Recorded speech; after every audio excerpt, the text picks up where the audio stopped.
Podium Podcast. Lo mejor está por escuchar. La escóbula de la brújula. Podium Podcast.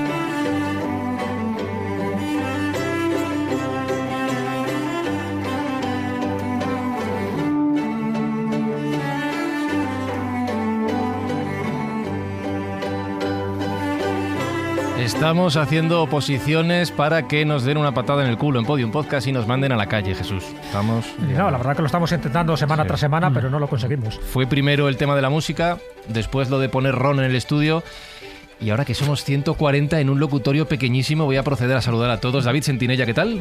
Muy bien. Bien. Carlos Bien. Canales, ¿cómo estás? Estupendamente. Manuel Berrocal. Aquí estamos por primera vez este año. Espérate que no nos echen, espérate. Juan Ignacio Cuesta, ¿cómo andas? Bien, aquí con la pozoña. Marcos Carrasco, hola. Muy bien, de momento sin ningún síntoma. Y Jesús Callejo, ¿cómo estás? Realmente fenomenal. Nadie ha dicho apretados. Somos 8, contando con el invitado al que ahora saludaré, en un estudio pequeñito. Pero es que al otro lado del control, al otro lado del cristal, son más que los que estamos aquí dentro, porque están Chevy Dorado en la producción, Alberto Espinosa a los mandos técnicos y cuento 1, 2, 3, 4, 5, 6, 7, 8, 9 personas de público. Y niños pequeños. Y una personita. Nos van a echar de Podium Podcast. Nos van a echar.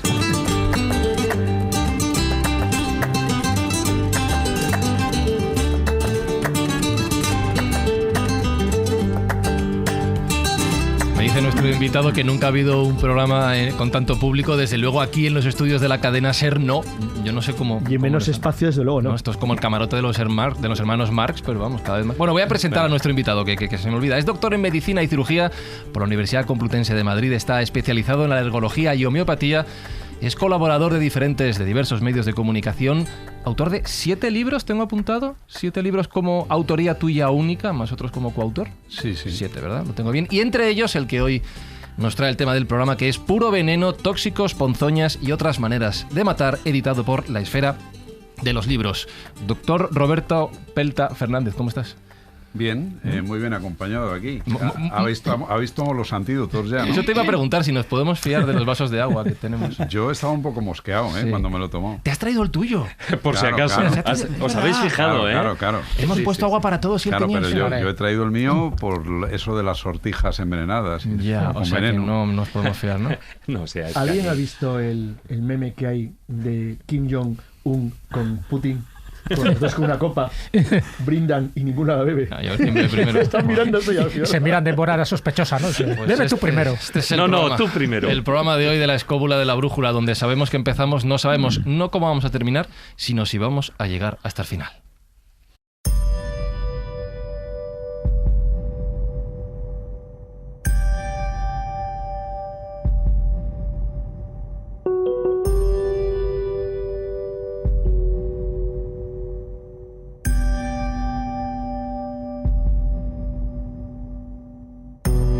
Te voy a pedir una definición, Roberto, para empezar el programa.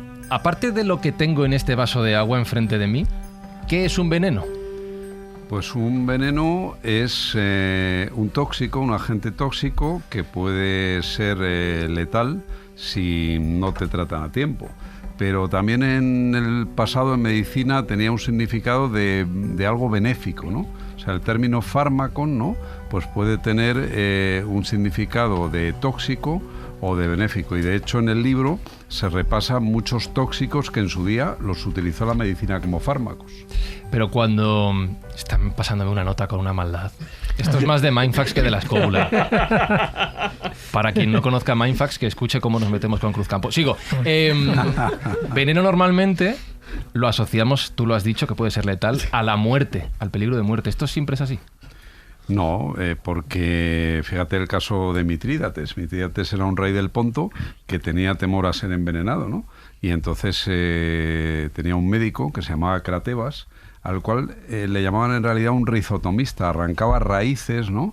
Y tenía que ensayar los venenos para que luego Mitrídates se inmunizase con pequeñas dosis. ¿Con qué los ensayaba? Te puedes imaginar, con condenados a muerte, con esclavos. Incluso era el tío tan pérfido que miraba a ver los síntomas que desarrollaban esas personas antes de morir, ¿no?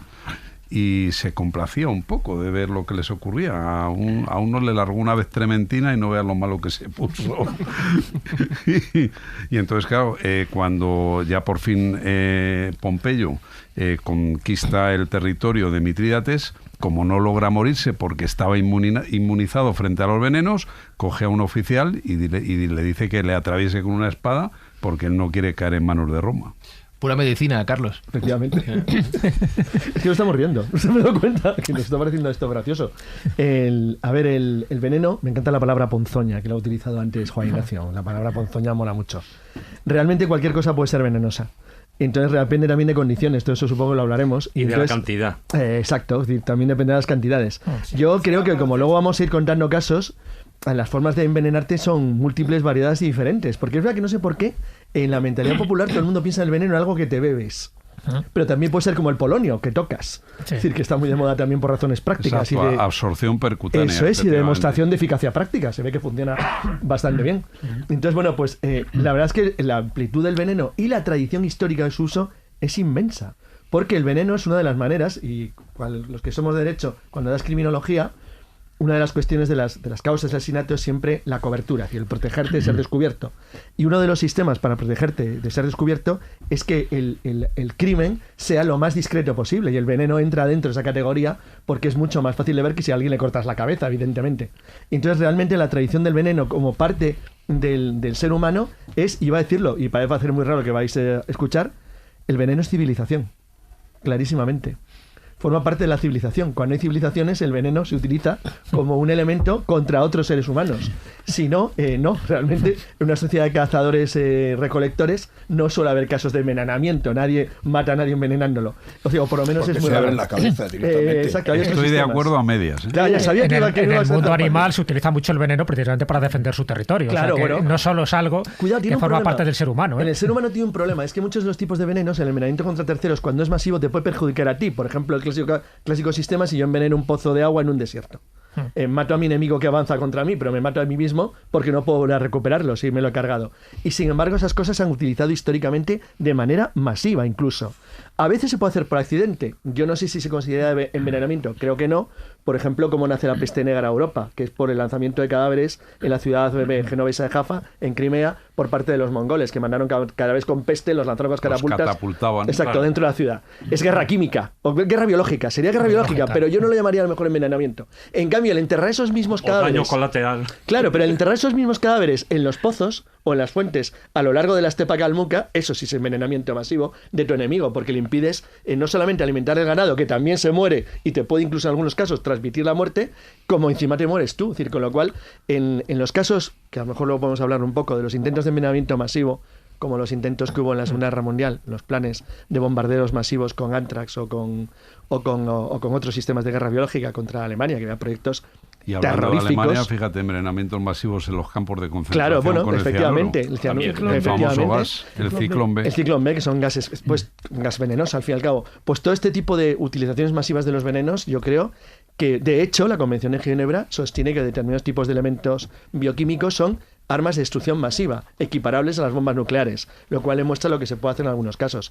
Hay algunos proyectos, los que se hicieron en la Guerra Mundial, de bombarderos masivos con, por ejemplo, con Anthrax o con otros tipos que luego los podemos ver, donde en algunos de los casos no se llegaron a llevar a la práctica porque hubiera supuesto el que, por ejemplo, media Europa seguiría inhabitada hoy en día. O sea, Sí, no se hubiera podido recuperar lo jamás. que pasa, Carlos, es que, a ver, el tema del veneno es la gracia que tiene. Es el hacer uno a uno, dices. No, la gracia que tiene en cuanto a su utilización era que lo utilizaban y no dejaba rastro, al menos históricamente. Hoy en día ya tenemos otros medios. Pero entonces era el sistema eficaz para matar a alguien y lavarse las manos, como Poncio Pilatos. Entonces, era... Bueno, porque, yo no he porque no sido... existían las autopsias, entonces era muy Claro, difícil determinar que había muerto por Ni veneno. métodos químicos para determinar si había en los restos cadavéricos arsénico, por Eso ejemplo. sí, claro. Bueno, había elementos de sospecha, ¿no? Mira, eh, venía a comer con sobre el todo emperador por el romano y color. salió color verde. El color Qué del raro. cadáver. Sí, claro. la sangre, sí. Luego Carlos ha comentado una cuestión del envenenamiento por contacto. Y me acuerdo del saturnismo, del envenenamiento por plomo. Claro. Que esto, por ejemplo, Goya y muchos de los pintores, bueno, pues a base El del blanco de contacto plomo. con el blanco de plomo. Y luego tengo noticia incluso de Beethoven, que en la época pues de comer determinados peces de río que estaban... Sí, del Danubio, que estaba pero sí. totalmente envenenado, y se descubrieron incluso restos Lo que pasa, por perdona, el pelo. Fíjate que eso lo pongo yo en el libro, y al poco tiempo, hace unos meses, salió un estudio de que estudiando restos de cabello de Beethoven han visto que al final murió de una infección por virus de hepatitis. O sea, fíjate. ¿Ves? Pero según va la ciencia avanzando, se van desmintiendo cosas. Pero es curioso lo de por contacto, ¿no? Porque cuánto plomo ha habido en las al hilo del preparaciones. plomo, ya Vitruvio, en tiempos de los romanos, llamó la atención de lo tóxicas que eran las tuberías de plomo. Y como tú bien dices, Beethoven, que vivía en Viena, las tuberías eran de plomo, con lo cual abrías el grifo y te estaban metiendo plomo continuamente. Fijaros, ahí estamos hablando de una toxicidad no voluntaria. Es diferente, por ejemplo, a lo que hacía Catalina de Medici con los guantes, que ponía el veneno en los guantes. Solamente dar un dato que Carlos perfectamente lo conoce, posiblemente tú también lo conoces, y uno de los primeros países que utilizó bombas químicas fue precisamente España, porque del centro NBQ de la Marañosa salió la primera bomba de antras que se utilizó en el RIF antes de la Convención de Ginebra, que prohibió el uso de ese tipo de armamento, que aunque lo prohibió luego se siguió utilizando, pero bueno, eso es otra cosa.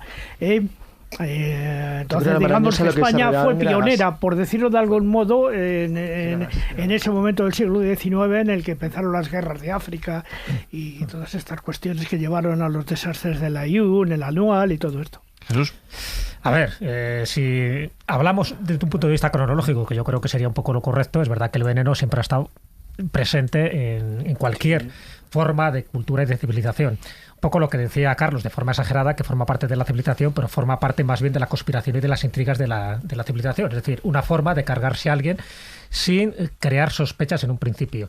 Por lo tanto, el veneno, ya desde antiguo, y estamos hablando que los primeros restos de veneno, y además Roberto lo sabrá muy bien, estamos hablando de hace 5.000 o 6.000 años de antigüedad, o sea que ya había como una predisposición a cargarte al enemigo, pero no cortarle la cabeza, que en fin, sale sangre, es un poco molesto y además te deja pringado, sino el veneno. Y había muchas clases de venenos. La clasificación que se hace, por ejemplo, en este libro, ¿no?, que es fabuloso, Puro Veneno, se habla ya de distintos venenos, de origen mineral, de origen químico y de origen vegetal. Poco a poco, con la prueba y error, en fin, como siempre había esclavos y había enemigos para hacer pruebas, pues se iba viendo los que tenían más retortijones, los que morían más rápido, los que morían con un rictus sardónico. Por cierto, también es otro veneno, procede de Sardo, de lo que es la isla de Cerdeña, donde se sabe que hay un tipo de planta que te genera precisamente ese rictus, que por cierto, que Leopatra no lo eligió precisamente porque quería dejar un cadáver bonito. Entonces dijo, no, yo busco otro tipo de cosas y luego lo comentaremos.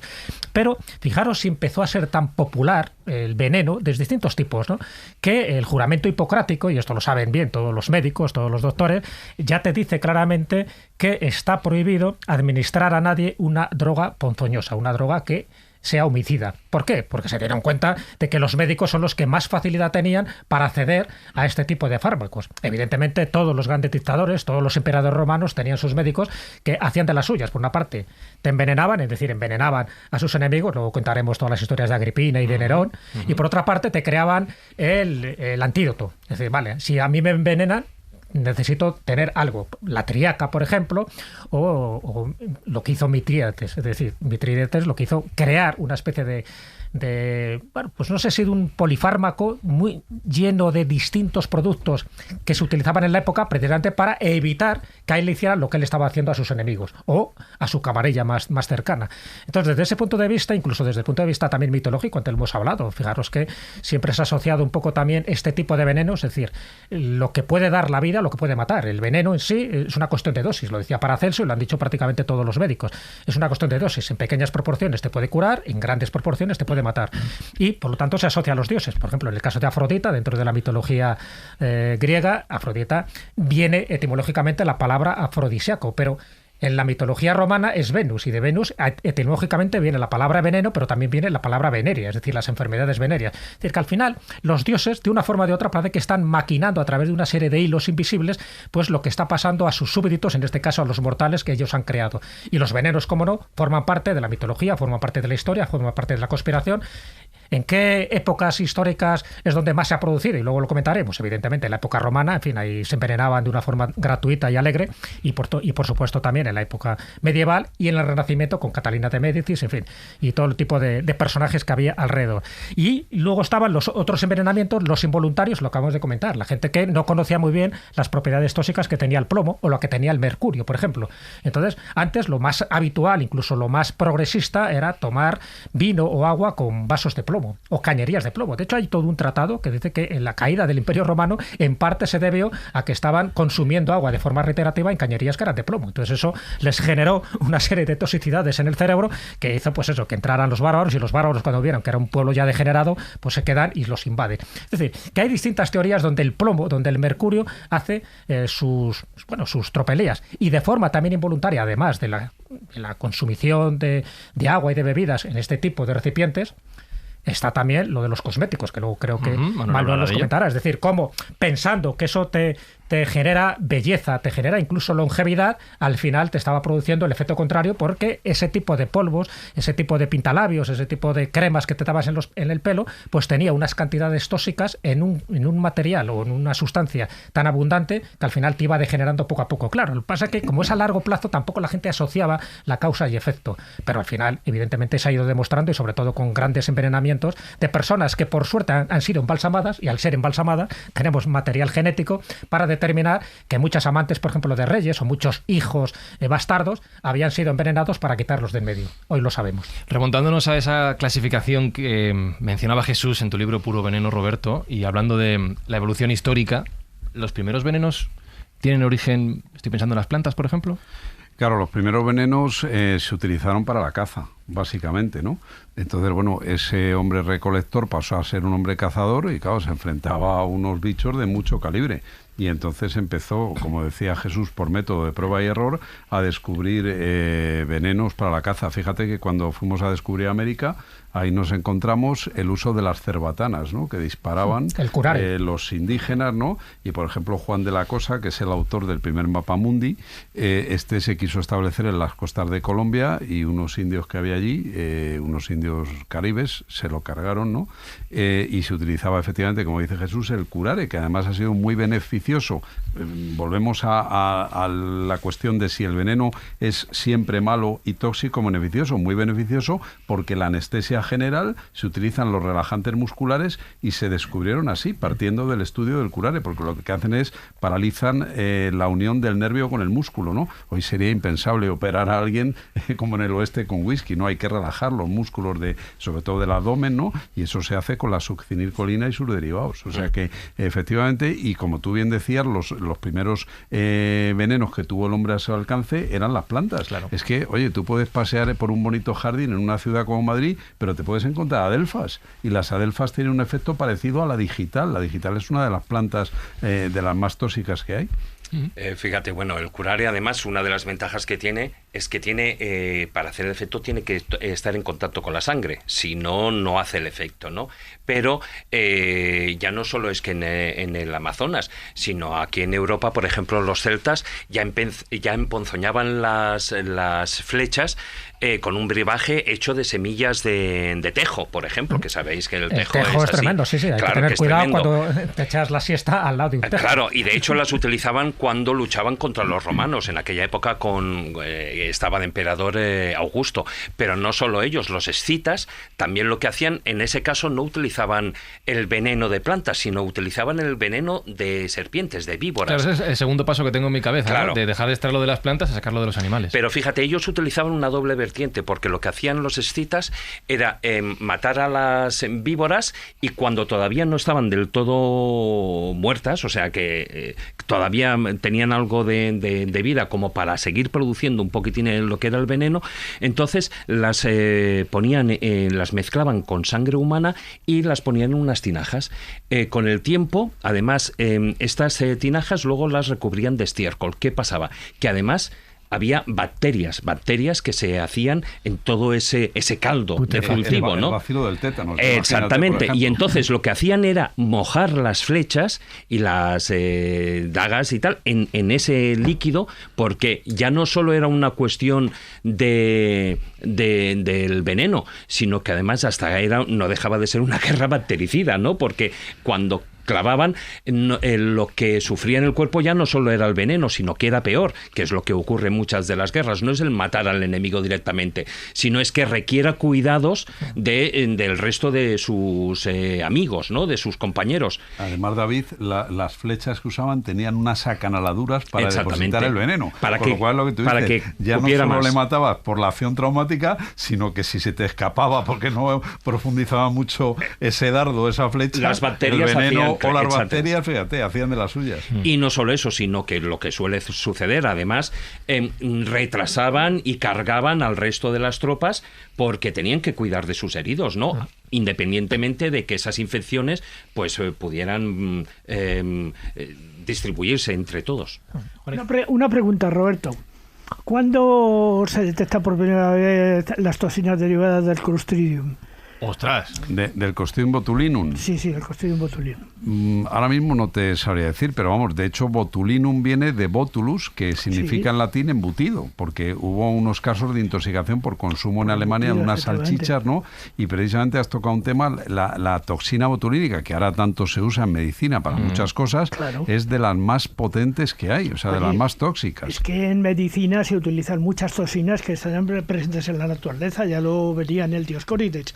Por ejemplo, el tejo, que es prácticamente venenoso, tiene también el taxol, que es utilizado, por ejemplo, en oncología.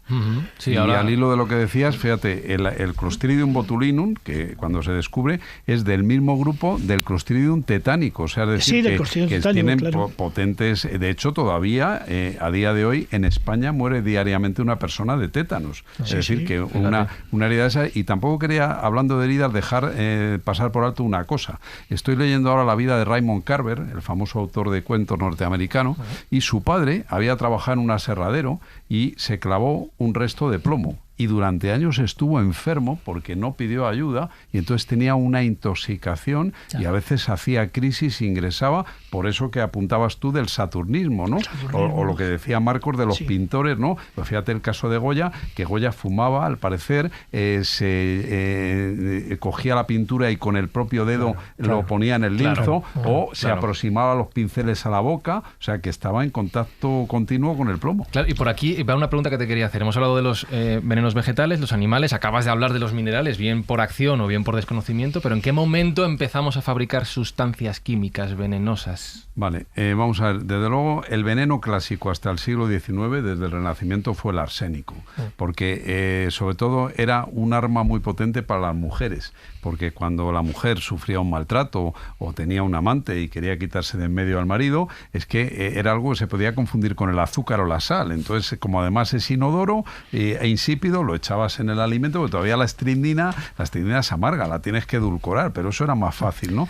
Pero al hilo de lo que tú dices, luego entramos, que lo habéis apuntado antes, en la Guerra Fría, por ejemplo, ahí ya investigamos otro tipo de agentes más sofisticados, que son los agentes nerviosos. Pero el problema que había, volviendo al pasado con el arsénico, es que era el veneno ideal porque no se detectaba, y como apuntaba Jesús, ¿hasta cuándo no se detecta? Hasta que llega un químico inglés que se llamaba James Marsh, y ese es el primero que ya dice, ojo, tengo un procedimiento para detectar arsénico, pero no fue muy bueno porque hubo un proceso famoso, que yo lo cuento en el libro, en Francia, el proceso Lafargue, y ahí hay un envenenamiento, y bueno, Marsh no se queda muy contento de un caso anterior donde había intervenido de un granjero inglés que le habían envenenado, y para ese caso ya hace un método más preciso, y el famoso toxicólogo Orfila, Mateo José Buenaventura Orfila, que era menorquín y que es el primer catedrático de medicina legal en París, porque en España no le reconocieron sus méritos, tuvo que emigrar, y entonces va al juicio, que en esa época no había programas como Sálvame y esto, entonces era un juicio mediático, iba la gente allí,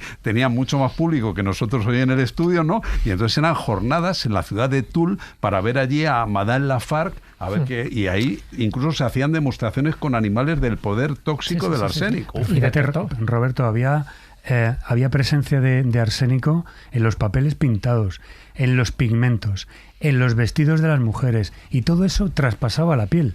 Entonces mucha gente enfermaba y no sabía por qué. O sea, había como un veneno lento por contacto. Claro. Que ahí lo tenías, era el arsénico que estaba penetrando en la piel. Al hilo de esto que dices, el que descubre ese verde Shelley era un farmacéutico nórdico. Me parece que era sueco, sí.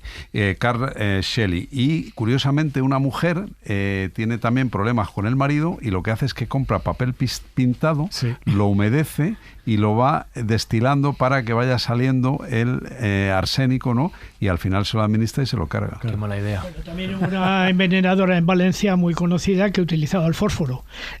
Lo que pasa es que utilizaba en dosis muy pequeñas porque tenía mucha paciencia y al final, bueno, terminó en el garrote vil. Por cierto, ya que yo soy médico, el famoso caso que todos lo vimos, ¿os acordáis la serie de La huella del crimen? El caso de la envenenadora de Valencia, que fue la última mujer ajusticiada en el año 59 a garrote vil en España. Y esta mujer trabajaba de doméstica y también ayudaba en una carnicería. Muere la mujer del carnicero, va a otro domicilio y mira por dónde cae en casa del doctor Berenguer, que tenía a mano el manual de diagnóstico etiológico de don Gregorio Marañón. Y cuando empieza a ver los síntomas que desarrolla su mujer, dice, se va al manual de don Gregorio y dice, tiene una polineuritis. Efectivamente, era un envenenamiento y entonces, bueno, pues la supone que la descubren y la pasan por el garrote. La serie que mencionas estaba interpretada por Terele Pávez. Efectivamente. La envenenadora de Valencia. Efectivamente, Terele Pávez. ¿Veis lo que decía de que veneno suena mal? Vamos a intentar que veneno suene un poquito mejor, por favor.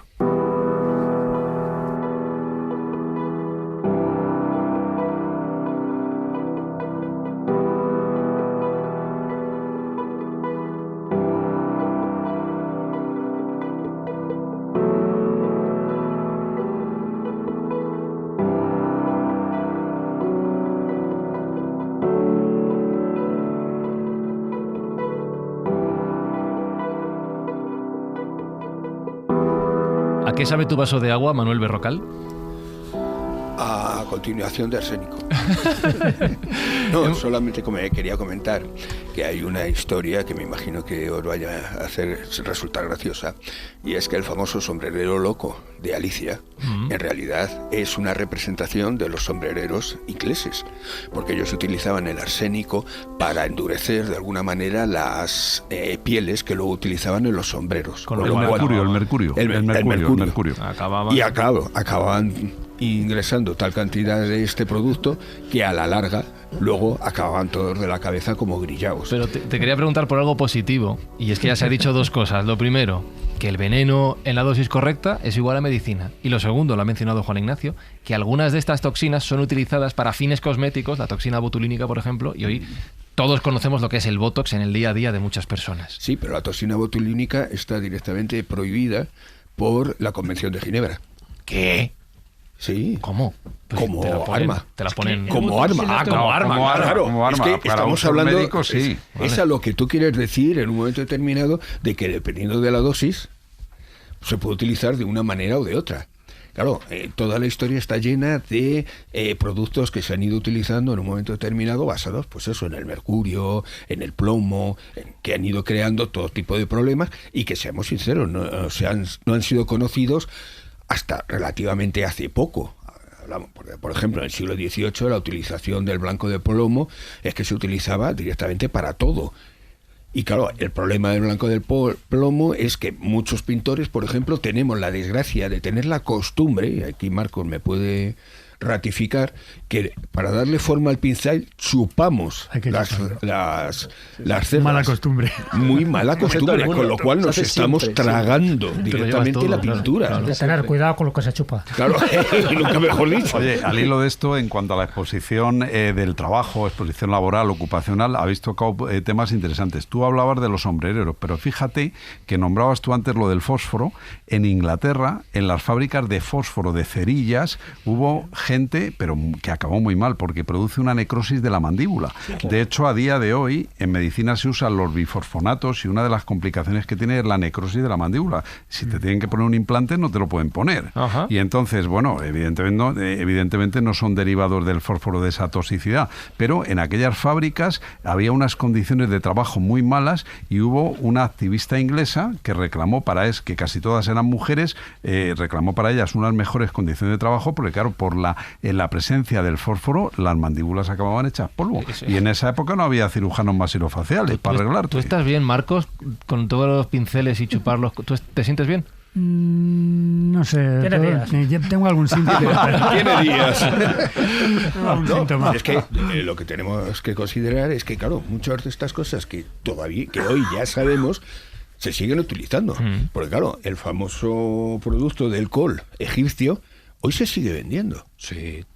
No es difícil encontrarlo. Se compra y se regala, además. Y no es difícil encontrarlo en muchas herboristerías o tiendas de estas de productos esotéricos que te los venden directamente. Te los traen de allí y en Egipto tú los compras por kilos, si quieres. ¿Qué agente decías, perdona? El col. El col, el col negro. Tiene sales de plomo, ¿no? Tiene sales de plomo y antimonio también. Antimonio. O sea, lo usaban los egipcios para realzar tanto hombres como mujeres los ojos, ¿no? Para que originariamente se decía que también evitaban la infección en la zona porque era muy habitual las conjuntivitis y demás por las temperaturas del país. Es que en Egipto había mucho tracoma y el tracoma era una causa importante de ceguera. Y entonces, se consideraba que esto se consideraba que protegía.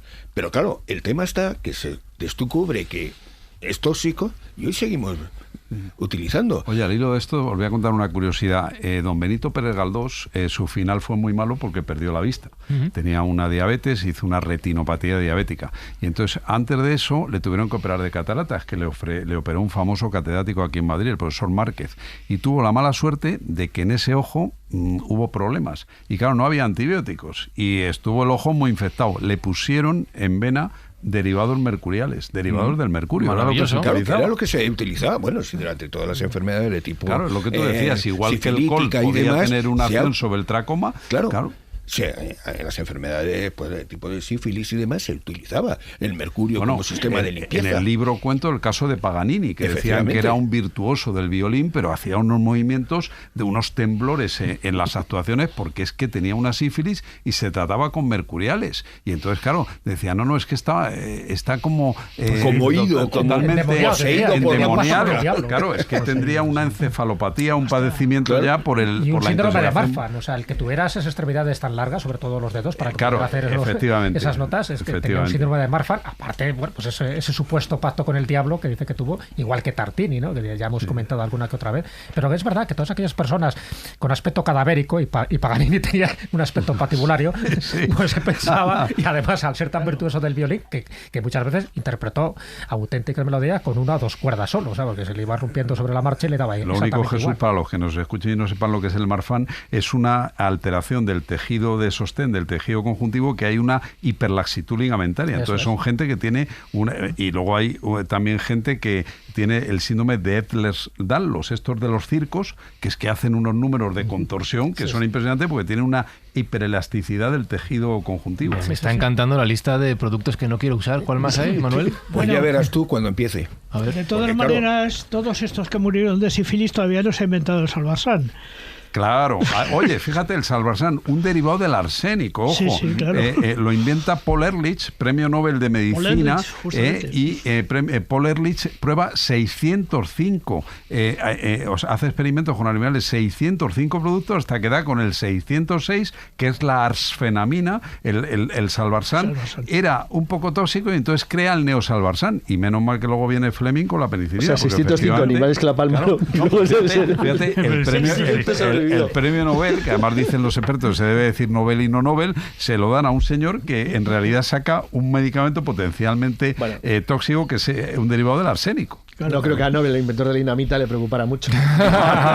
Bueno, este va dentro del juego, ¿no? Pero bueno, pero sin duda alguna el tema está en que estamos hablando de historia, pero claro, no nos damos cuenta que ese tipo de elementos se están utilizando hoy en día de forma frecuente. y muchos los estamos utilizando hasta extremos que no nos damos cuenta. Dentro de la cosmética se están utilizando muchos productos que están considerados directamente que no son muy beneficiosos. Se utilizan en pequeñas cantidades, pero claro, el problema está cuando tú empiezas a utilizar esos productos cosméticos en grandes cantidades. Hay una cosa que se dice que es de todo lo que se utiliza a nivel de cosmética, escasamente el 30% en Estados Unidos está valorado los efectos secundarios que produce. Muy bien. Porque claro, tenemos un problema. O sea, tú sacas un fármaco y te machacan todas las, todos los gobiernos, los medios a nivel de controles, demás y tal, sacar aproximadamente cada 10 fármacos, 8 no llegan nunca a salir, porque no superan las condiciones para ser utilizadas. Y sin embargo, de la dermatología, de la dermatología, de cualquier cosa. O sea, en farmacología continuamente los laboratorios están creando productos nuevos y de esos tienen todo un proceso de control tal que hace que un porcentaje muy alto no lleguen nunca a comercializarse, porque crean problemas. Vamos a ver, hay algunos que luego se reciclan. Por ejemplo, la famosa Viagra en realidad era un antihipertensivo. Lo que pasa es que como antihipertensivo era demasiado duro, pero en dosis pequeñitas funcionaba de otra manera. Pero claro, eso es control y control y control y control. O sea, estamos hablando que un control de un fármaco puede llegar hasta 10 años.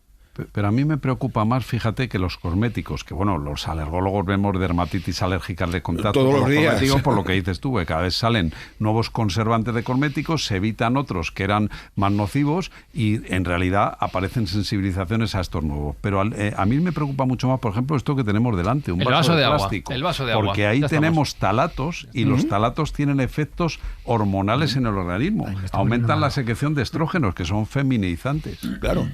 Y no eso, sino que a nivel en la mujer facilitan el cáncer de mama, por ejemplo.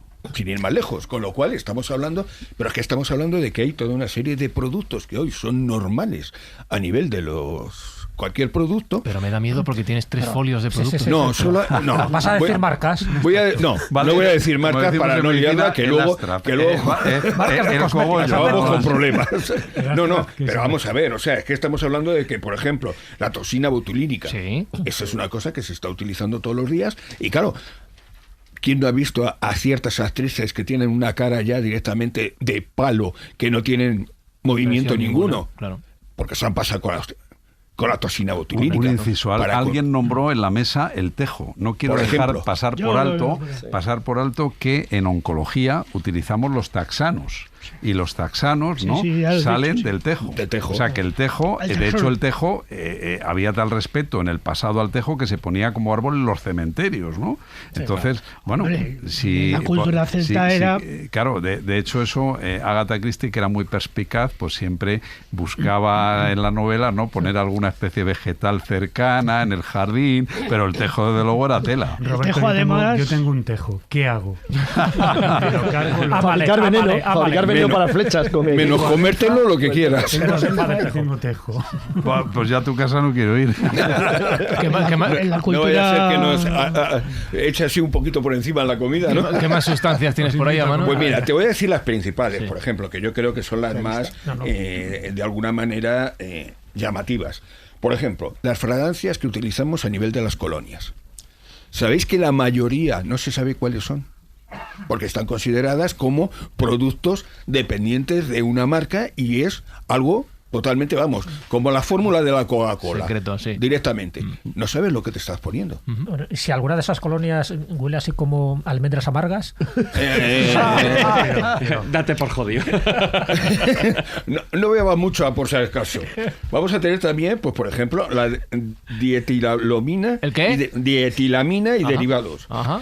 Que se encuentran en muchos jabones y champús. Bueno, pues esto directamente te va a producir todo tipo de irritaciones cutáneas y oculares para jabones. Ajá. Está muy bien, ¿no? Muy propio. Sí, está Tenemos también el folato de dibutilo. ¿Eso qué es? Que este directamente se utiliza en productos de las uñas. Y claro, lo que produce es una existencia de disrupción a nivel endocrina. Claro, estamos hablando de que estas cosas las utilizamos un poquito todos los días. Pero vamos absorbiendo. Alegremente. Alegremente. Al hilo de esto que decías de las uñas, estamos viendo últimamente los especialistas como yo y los dermatólogos una epidemia de alteraciones de las uñas en mujeres por los acrilatos, pero Sí. es que se ponen esas uñas artificiales y acaba produciendo lo que se llama una onicolisis, una destrucción del lecho de la uña, ¿no? Pero- Y yo he tenido gente que se dedicaba a ponerles a otras mujeres estas uñas y han tenido que dejar la profesión, igual que puede ocurrir, por ejemplo, pues a una peluquera que tenga alergia a los tintes, ¿no? Claro, pero ahí es que estamos hablando del problema de lo que utilizas para pegarla. Claro. Que claro, Bueno, son el terribles. trozo el de plástico no tiene problema, pero El adhesivo. el adhesivo No, es y el el propio problema. plástico son acrilatos, los Sí, propios bueno, plásticos, pero claro, sobre todo es el sistema de pegado. Efectivamente. Pero mira, hay un ejemplo. Yo hacía miniaturas durante varias décadas. Lo de los soldaditos. Claro, de plomo, ahora que has se dicho lo de hacían las combinaciones miniaturas. con bismuto y antimonio y lo que se llama habitualmente metal blanco. Entonces, el metal blanco es básicamente bismuto y antimonio, suele tener un porcentaje, y entonces se evitó porque el problema del plomo es que a la larga te contaminaba, te acababa envenenando. Y decías, bueno, ¿cómo te va a envenenar en un toque tan escaso sobre figuras que no pasan de 1,40, escalas 1,43, 1,35, 1,32? Es decir, bueno, pues aún así te llega, con lo cual se decidió prohibirlo, se prohibió a nivel mundial. Es decir, bueno, la Unión Europea no te permite hacer figuras de plomo con las que se hacían en el siglo XVII y XVIII. Y aun el metal blanco actual, lo que se llama metal blanco de combinación, no deja de tener antimonio, aunque sea a pequeña escala. Entonces, claro, en el fondo sigues teniendo un elemento venenoso ahí colocado. Y te digo una cosa, Claro que- y los pegamentos- no compres productos y los de cineacrilatos- fuera de Europa. Claro, no digo es países, una locura. Y los, porque directamente los cineacrilatos, ahí los no hay control los ninguno. pegamentos para metal son en sí mismos tóxicos. Todos. Es decir, eso simplemente el puro hecho de es que te pones algunos pegamentos y es que te afecta a los ojos Sí, directamente, sí, solo solo con tenerlos cerca. Pero esos pegamentos que hay ahora que te aguantan a lo mejor, no sé, 1000 kilos por centímetro cuadrado, que puedes Te pegar al refieres avión. a las resinas epoxi. Claro, exacto, Claro, las epoxi. las epoxi. Y entonces las epoxi de bicomponente, que yo las utilizaba para los moldes, bueno, las sigo usando, los epoxi no dejan de ser elementos también ligeramente tóxicos. Lo que pasa es que da por hecho todo el mundo que no te lo vas a comer, punto uno. Por eso se evita ahora mismo que igual... Sí, pero por si acaso te lo ponen en el papel. Te lo ponen. En el paquete. Inténtelo, no es un te chicle, no lo comas. muerda mucho. Y luego manténgalo alejado de niños, perros, gatos. Claro, es como la contraportada de mi libro. Dice, está Claro. advertido, está advertido. Exacto, está advertido. Eso es como los carteles estos que dicen de repente en Florida que os reís entre vosotros. Por favor, no le dé de comer a los caimanes. Alguien lo ha hecho antes, claro. Alguien se ha comido la resina. Termina de matarnos. Otro producto, Manuel. por ejemplo, Mátanos. son los polietilglicoles. Perdonadme que estoy con la Polietilenglicol. como con la chuleta, porque es que me trabo. Bueno, pues estos son muy utilizados a nivel de las cremas, pues para espesar y demás. Pues bueno, estos son, directamente se ha demostrado que son cancerígenos. O sea, que es que estamos hablando de eso. Os estáis alegrando Ya, para yo todos estoy los oyentes. superfeliz, sí, Ahora sí, están sí. mirando el Pero prospecto claro, de todos los por productos otro lado, de tenemos, cosmética. por ejemplo, algo tan sencillo como los petrolatos que están en la vaselina. Esa es Y la vaselina, es se el nombre utiliza en inglés de todo. vaselina, petrolatum, Claro, un derivado del y se petróleo. utiliza en todo. Y realmente el problema es que son directamente, pues eso, cancerígenos, además de irritantes y alergénicos. Yo O sea, como panteras rosas y estoy vivo. Bueno, Pero Bueno, eso existe todavía. No hay ni un solo elemento natural en ello, tío. Pues me queda una pregunta para este bloque introductorio, Roberto, que es, dicho todo esto, ¿existe el veneno perfecto? Ya hemos visto que nos va matando poco a poco todo lo que tenemos alrededor. En el control de sonido han caído 3 en este rato. ¿Existe el veneno perfecto e indetectable a día de hoy, en el siglo XXI, después de todo lo que ha avanzado la detección de los mismos? No, porque ahora ya la toxicología y los forenses, sobre todo por los métodos de análisis que se puede hacer, como decía Jesús, en restos cadavéricos, la cromatografía, hay una serie de técnicas que son muy rápidas y que pueden detectar mínimas cantidades. Pero fíjate, a veces el saber la causa de un envenenamiento no es fácil. Hablaba el compañero del etilenglicol, ¿no? El etilenglicol, un derivado del etilenglicol. El etilenglicol lo tenemos como anticongelante en los coches, ¿no? Uh-huh. Y yo cuento un caso aquí en Estados Unidos de una pareja, ¿no?, que la acusaban de el envenenamiento de un niño con etilenglicol. Y luego se vio que es que la madre, cuando tiene otro hijo, empieza a desarrollar síntomas similares porque tenía un trastorno genético raro que se llama acidemia metilmalónica. Y resulta que los síntomas son muy similares a los del envenenamiento por etilenglicol. Entonces, claro, dices, bueno, ¿cuál sería el veneno ideal? Por ejemplo, el talio, porque el talio, bueno, pues es muy difícil de detectar, pero yo te digo que en manos de un instituto de medicina legal adecuado, vamos, sería muy difícil. Ese era el favorito de Saddam Hussein, el talio. Sí, Claro. Hay interesante que supongo que hablaremos luego también de ello, es el tema de los antídotos. Porque claro, es decir, si es una buena idea y exige esfuerzo y conocimiento el desarrollar un buen veneno, el desarrollo de antídoto es complicadísimo, imagino. Porque claro, es decir, ¿cómo sabes tú que anula lo que acabas de tomar? De hecho, primera cosa que hay que dejar clara, no hay antídotos para todos los venenos. No hay antídoto. Y lo que apuntaba Jesús antes, Jesús Callejo, lo de el antídoto universal, que es el origen del... Sí. Es decir, empieza Mitrídates con su médico Cratebas, oye, elabórame un antídoto universal, el Mithridatum. A su vez, eso lo retoma ¿cómo se llama? El médico de Nerón, que era Andrómaco de Creta, y lo perfecciona con la triaca o teriacamanda, que estuvo en las farmacopeas hasta muy avanzado el siglo XIX. Con unos 64 ingredientes. Pero realmente el antídoto universal no hay. Y luego también que lo tengas a mano. Porque claro, imaginemos un hospital que en una gran ciudad como esta, que ingrese un señor que le ha mordido una serpiente determinada. O sea, no hay sueros antiofídicos para todo eso, ¿no? Entonces, bueno, yo creo que sentido común en este aspecto, porque la gente a veces se expone demasiado. Estos casos que saltan a la prensa, ¿no? De ese chico, hace poco le habían dado un brebaje, ¿no? Y se ha muerto, ¿no? O la gente que sabéis que ha hecho prácticas sexuales con venenos de sapo, ¿no? Y también se ha muerto. Porque, por ejemplo, la bufotonina, ¿no? La que tiene la piel de la butofenina, pues tiene acciones cardíacas, ¿no? Te puede producir arritmias graves, ¿no? Es que la gente es muy confiada. Todos ellos ganadores posibles del Darwin.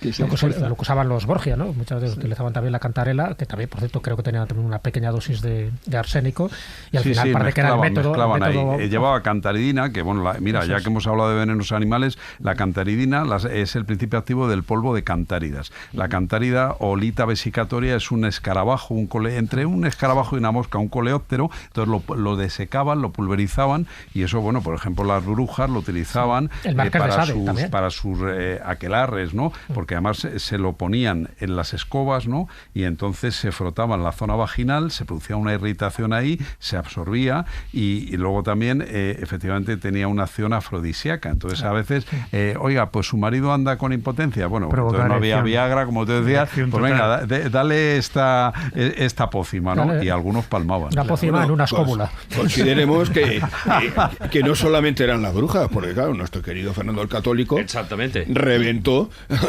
gracias a esto. En parte se piensa que sí, claro, que se casó cuando de segundas, se casa con Germana de Foix, la otra era más fogosa, y quería el hombre como un señor. Y entonces no era ir a la farmacia por el Viagra, el curandero de la zona, ¿no? Él muere en Madrigalejo, cerca de Cáceres, el curandero de la zona, a ver qué le podemos dar al rey y tal, y bueno, a veces se esmeraba demasiado. Y respondió, claro. De todas maneras, Roberto, el caso que habéis citado de los Borgia, que yo lo he estudiado porque escribí un libro sobre la familia Borgia, es muy curioso porque realmente ellos no utilizaban esto de cualquier manera. Ellos enviaban a un criado, que era Miguel Corella, que era el secretario directo del Papa Alejandro VI, e incluso César Borgia también le mandaba a Miguel Corella a que hablara con una mujer que se llamaba la bruja, que era la que producía la cantarela y todas estas drogas, que se pensaron que se autoenvenenaron a sí mismos con la cantarela, pero luego resulta que después ha habido estudios que han dicho que no, que habían muerto de paludismo. O sea, que es que y tampoco... por cierto, al hilo de lo que dices, la cantarela también tenía otra acepción en la época de los Borgia, que era el recipiente donde ellos depositaban el veneno. O sea, que quizá a lo mejor no tenía relación con la cantaridina, no estaba muy claro.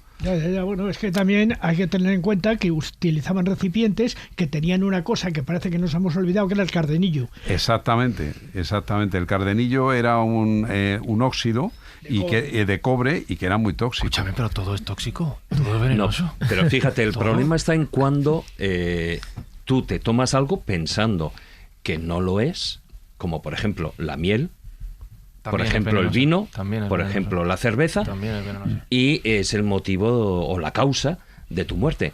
Porque, por ejemplo, tanto el vino como la cerveza lo emplearon en su momento, cuando Aníbal, por ejemplo, lo utilizaba, dejaba, cuando abandonaban un poblado, lo que hacían, dejaban los odres llenos de vino, pero ese vino no era vino normal. ese vino contenía mandrágora. ¿Qué hacían cuando llegaban las tropas enemigas allí? Pues entre la euforia de que Aníbal ha huido, pues cogían el vino y se lo bebían. De aquí que con la mandrágora estaban prácticamente muertos, luego regresaban las tropas de Aníbal y daban... y sí que realmente acababan con todos ellos. Con la cerveza hacían 3/4 de lo mismo, porque además la cerveza se bebía casi, por decirlo de una manera, más que el agua, porque el agua cuanto menos era cogida de charcos y de lugares así. La cerveza, en principio, bueno, pues era un poquitín más sana, ¿no? Pero, en definitiva, también estaban hechas a base de, bueno, pues normalmente con este tipo de plantas. Pero, de agua, ¿no? Claro, de agua. Sí, de agua. Pero al menos sí que había tenido un proceso, una fermentación, etcétera. El problema es, por ejemplo, con la miel. Porque la miel sí que también era otro de esos alimentos que nadie puede pensar que puede ser un veneno, y realmente en ciertas ocasiones sí que lo es. Porque ¿qué pasa cuando las abejas utilizan el néctar de diferentes flores? Pero ¿qué pasa si a veces liban en plantas, en flores, perdón, que son tóxicas? La delfa. Por ejemplo, no, los rododendros o las azaleas, claro, por ejemplo. Pues ¿qué pasaba? Que eso era utilizado, y de hecho lo utilizaban, lo ponían en los caminos, esos panales de esas abejas que se encargaban precisamente de que libaran en esas flores, y los dejaban en los paneles, en los caminos, para que las tropas enemigas, cuando fueran para ahí, vieran la miel, consideraran alimento, lo tomaban, y acto seguido, pues claro, cuando ya estaban ahí medio muertos con retortijones, etcétera, entonces iban las tropas enemigas y acababan con todos ellos, ¿no? Ahí estaban, se llamaba la miel loca o la miel verde, ¿no? Que también ya Homero ya lo hablaba en la Odisea, precisamente sobre esa miel verde, y decía que, bueno, pues colocaban esas colmenas de una manera estratégica, y que, bueno, pues cuando ellos los soldados tomaban esa miel, pues parecían como borrachos. Pues me imagino que hoy en día como el resultado, como el fentanilo, ¿no? Pues que parecen zombies por mitad de los caminos, y en consecuencia lo que pasaba es que luego llegaban los otros y les pasaban a cuello, ¿no? Entonces, pues fíjate que tanto no hay que fiarse. Lo mismo que hoy en día pasa en algunas discotecas con la bebida, que tienes que tapar el vaso para que no te introduzca nada en ella, ¿no? Una bebida que en principio es confiable, tú confías en esa bebida, refresco, alcohol, lo que sea, copa, y de repente, pues lo mismo que pasaba con la miel, con la cerveza o con el vino, pues tiene consecuencias dramáticas. Al hilo de lo de la miel, estaba retomando aquí un texto de Antonio Gamoneda, que hizo una versión del Dioscórides, ¿no? En español, ¿no? Una versión traducida, y decía: la miel de Heraclea perturba la vista, llena la boca de amargura. De la misma manera, las falsas amistades se convierten y acaban en palabras y en demandas carnales. No, únicamente poco apoyar lo que ha dicho Manuel y David, y ya lo ha mencionado Jesús, almendras amargas. Amigdalina. 15 o 20 almendras amargas pueden ser venenosas. Habéis hablado de la delfa, habéis hablado del tejo, pero ¿y el laurel? Cuidado, cocineros, cocineras, no os asustéis, pero una infusión con un montón de laurel puede ser, vamos, te puede llevar al otro barrio, ¿eh? Y fíjate, el escabeche que se hace con el laurel, la gente que esté manipulando en las fábricas conserveras, etcétera, etcétera, y toda esa cosa que se destila de la propia hoja del laurel desecada como aromatizante, etcétera, una infusión de laurel también puede ser venenosa en grandes cantidades. Os lo digo porque estamos hablando de cosas absolutamente cotidianas, que llevado un poco a la idea de la dosis. Si a mí me habéis quitado las ganas de beber, las ganas de comer, las ganas de tocar nada. Volviendo al tema de salir al campo, ojo con lo que coges, porque tú hablabas de la mandrágora, pero la mandrágora es de la familia de las solanáceas, y ahí tienes plantas muy tóxicas. Tienes la belladona, tienes el estramonio, tienes el beleño negro, y hay gente que, yo recuerdo que una vez fui a un programa porque un señor aquí en la Sierra de Madrid se tomó una pócima de esas y se murió. O sea, que es que hay que tener cuidado con lo que pillas. Es como los de las setas, ¿no? Claro, como te den la que le dieron a Claudio, la hemos fastidiado, porque fíjate que entre Amanita cesárea y que era la que les gustaba a los Césares, pero es que tienen la Amanita faloides.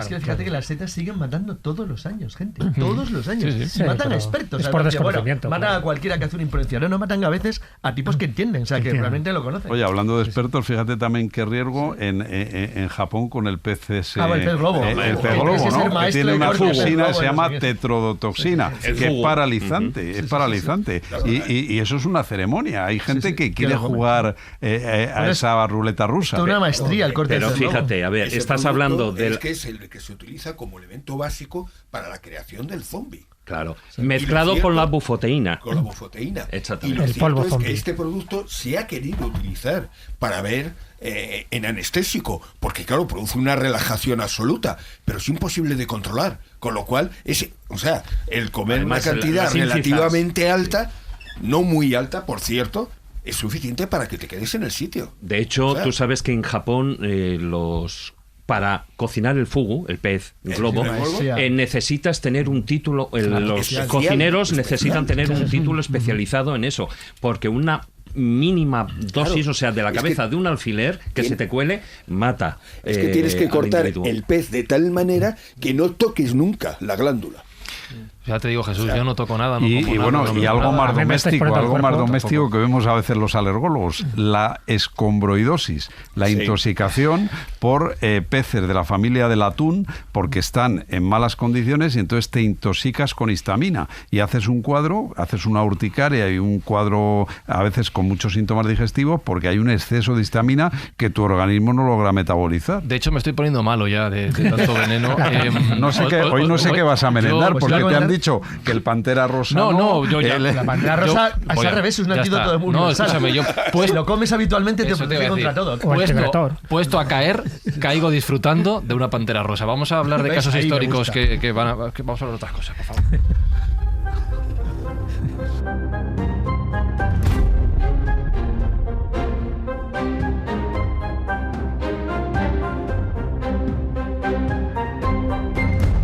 Vamos a hablar de algunos ejemplos históricos que nos van a llevar a casos concretos en los que antes apelabas al sentido común, Roberto, y lo que decía Carlos. Yo creo que si en los envases de ciertos productos dicen no te lo comas, no te lo bebas, es que sentido común a lo mejor no es la mejor protección.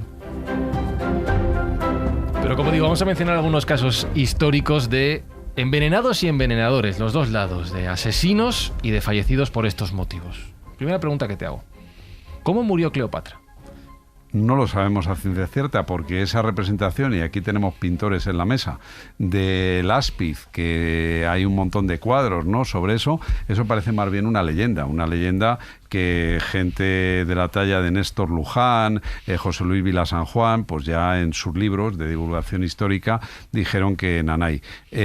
Lo más reciente que yo leí de Adela Muñoz Páez, que escribió Historia del Veneno, pues que a lo mejor en esa cámara, que ya estaba con sus dos criadas, Iris y Charmión, pues que había un brasero con mala combustión y pudieron morir por intoxicación por monóxido de carbono. Pero también ocurría con Cleopatra como con Mitrídates y con Cratebas, que tenía su jardín de plantas venenosas y la gustaba también experimentar con sus esclavos. Entonces, a lo mejor, cuando ya se ve perdida y que Roma la quiere llevar como tributo a la ciudad eterna, dice, oye, pues me voy a tomar una de mis plantitas, una infusión de esto que tengo por el jardín a mano. Está bien, qué vida eso. A ver, ven aquí, Estico, ven, prueba. Pero que antes hizo pruebas, pues sí, porque ella quería dejar un cadáver bonito, efectivamente. No quería morir de cualquier manera y por eso parece que practicó, no ella, sino la gente que tenía alrededor con. Claro, con porque antes varias decías plantas. tú, Jesús, lo de la sardonia. La Claro. sardonia, de ahí viene el término de risa sardónica. Exacto. Claro. Es una planta que te hace un rictus, ¿no? Y eso también lo produce la intoxicación por estricnina. Te puede hacer una contracción ahí extraña. El tétanos también puede haber una risa sardónica. Claro, ella tenía fama. Luego hay también gente que dice que no era tan bella como la leyenda nos ha transmitido. Hay ¿no? monedas que nos han llegado a nosotros y es verdad que no parecía tan bella como se establece dentro de la estética actual, pero en la estética de aquella época, pues posiblemente sí. Aparte dicen que las habilidades no era exactamente por su belleza, sino por pues el don de gentes que tenía, el conocer muchísimos idiomas y luego cómo se presentaba en público y sobre todo tanto con Julio César como Marco Antonio, una especie de escenografía teatral. total, o sea, que es que les dejaba prácticamente patidifusos. Dices, si esta mujer Tú fíjate es una reina, cómo le llegó a Julio César, desnuda, envuelta en una alfombra. Ahí Claro, el otro cuando la vio dijo, esta de aquí no sale. Bueno, en relación a lo de la estreznina, fíjate hasta qué extremo tiene valor que Bob Kane, uno de los que crearon Batman, cuando crean el Joker, se fundamentan en ello. Claro. En crear esa sonrisa sardónica, y luego cuando crean posteriormente la supuesta pues bueno, el veneno que él utiliza para que la gente se quede con esa sonrisa, en realidad está hablando de la estreznina. Hacía referencia Roberto Marcos a esa plasmación artística de la muerte de Cleopatra. Sí, pues resulta que para contar una historia literaria, pues en los momentos en el que se escribe, o en la que se escribe, pues se tienen los datos que se tienen en la época, las crónicas, las elucubraciones y demás. Pero un pintor, ¿qué hace? Pues intentar, dentro de lo que es una especie de ventana, poner un escenario y poner unos personajes para contar esa historia. Y de los muchos cuadros que hay, bueno, esa escenificación de Cleopatra envenenándose tanto o bien con el veneno o bien con la serpiente, está desde tiempos inmemoriales, es decir, del propio principio de Roma, ¿no? Pero he elegido dos totalmente contrapuestos, ¿no? Es decir, y son del barroco, los dos. Uno de ellos es de la pintora Artemisia Gentileschi, que es una maestra absoluta en el toque de la escenificación, y otro de la misma época, además casi coinciden son de 1630, un tal Alessandro Turci. La primera, Artemisia Gentileschi, lo que hace es que muestra precisamente después de la muerte de ella, y está en solitario, tendida con el torso descubierto, y aparece lo que es el áspid, que es una cobra egipcia muy pequeñita, y aparece escenificado como, bueno, pues culebreando por ahí por las sábanas, que está, bueno, que la acaba de picar. Entonces, en ese momento es como si fuera un escenario, es el momento de la segunda escena, aparecen las dos criadas y se echan la mano a la boca, totalmente desconcertadas, y bueno, descubriendo a Cleopatra, bueno, pues en ese momento de la muerte, pero la representa, fijaos, es que es muy distinto cómo pinta una mujer a cómo pinta un hombre, y eso lo he visto yo en los caballetes de Bellas Artes. Artemisia lo que hace es que se centra en la emoción, pero la presenta como totalmente en el momento ese de la serenidad de la muerte. La presenta como una heroína, ¿no? La presenta como, bueno, ya está todo perdido, pero como una diosa. A Cleopatra como una diosa. Sin embargo, el otro que os traigo aquí se llama La muerte de Cleopatra, por Alessandro Turci, también del barroco, de 1633 aproximadamente. Lo que hace es un escenario, pone ahí a 10 personas, nada menos. Aparece también en Marco Antonio, recién suicidado cuando, bueno, viene de esa batalla que pierde, la batalla de Actium, por cierto, y aparece como un cuerpo absolutamente horizontal, totalmente pálido, y toda la parafernalia de la servidumbre y de la gente que está rodeando a lo que es la propia Cleopatra, con recién envenenada. Y entonces aquí en este cuadro no aparece la serpiente.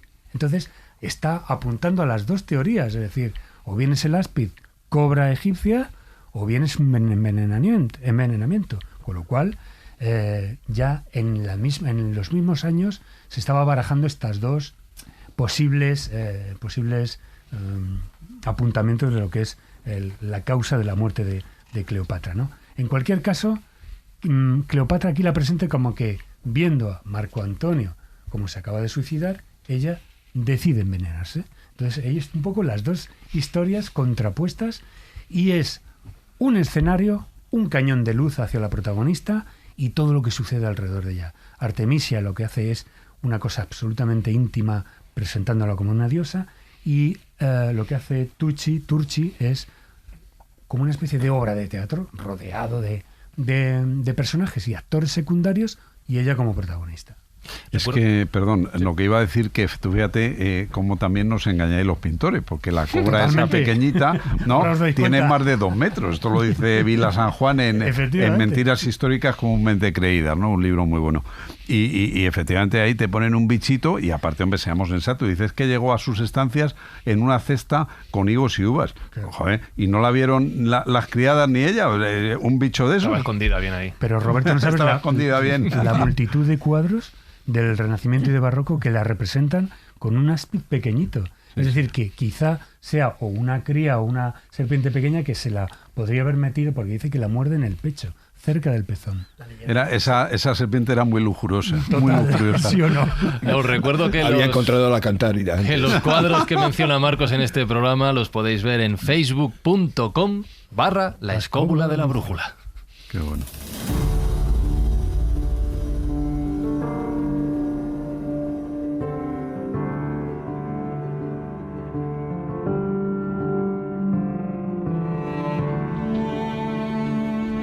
Estaba pensando, decías lo de que Cleopatra se desuicidó, que decía Aramis Fuster, antes de que la llevaran a Roma. Porque a lo mejor preveía que en Roma le iban a dar más de lo mismo, ¿no? En Roma también gastaban buenos venenos. En Roma había envenenadores profesionales. Sí, ya te digo. Locusta, por ejemplo. Uh-huh. Y no solo buenos envenenadores, sino buenos emperadores que también.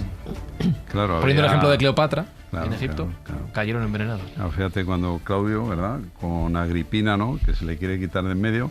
Y es una de las cosas más crueles que tiene mi libro, ¿no? Porque se empieza a poner malo, le han dado Amanita faloides en vez de Amanita cesárea, y a él le encantaba ese tipo de seta, y cuando ya empieza a ponerse malo, él mismo empieza a vomitar, y dice, no, espera, que voy a llamar al médico, y entonces viene allí Genofonte de Cos, que era un médico muy peculiar, desde luego ese el juramento hipocrático no lo sabía, y entonces le clava una pluma envenenada en el paladar, haciendo que le va a provocar más el vómito, le clava la pluma envenenada para rematarle.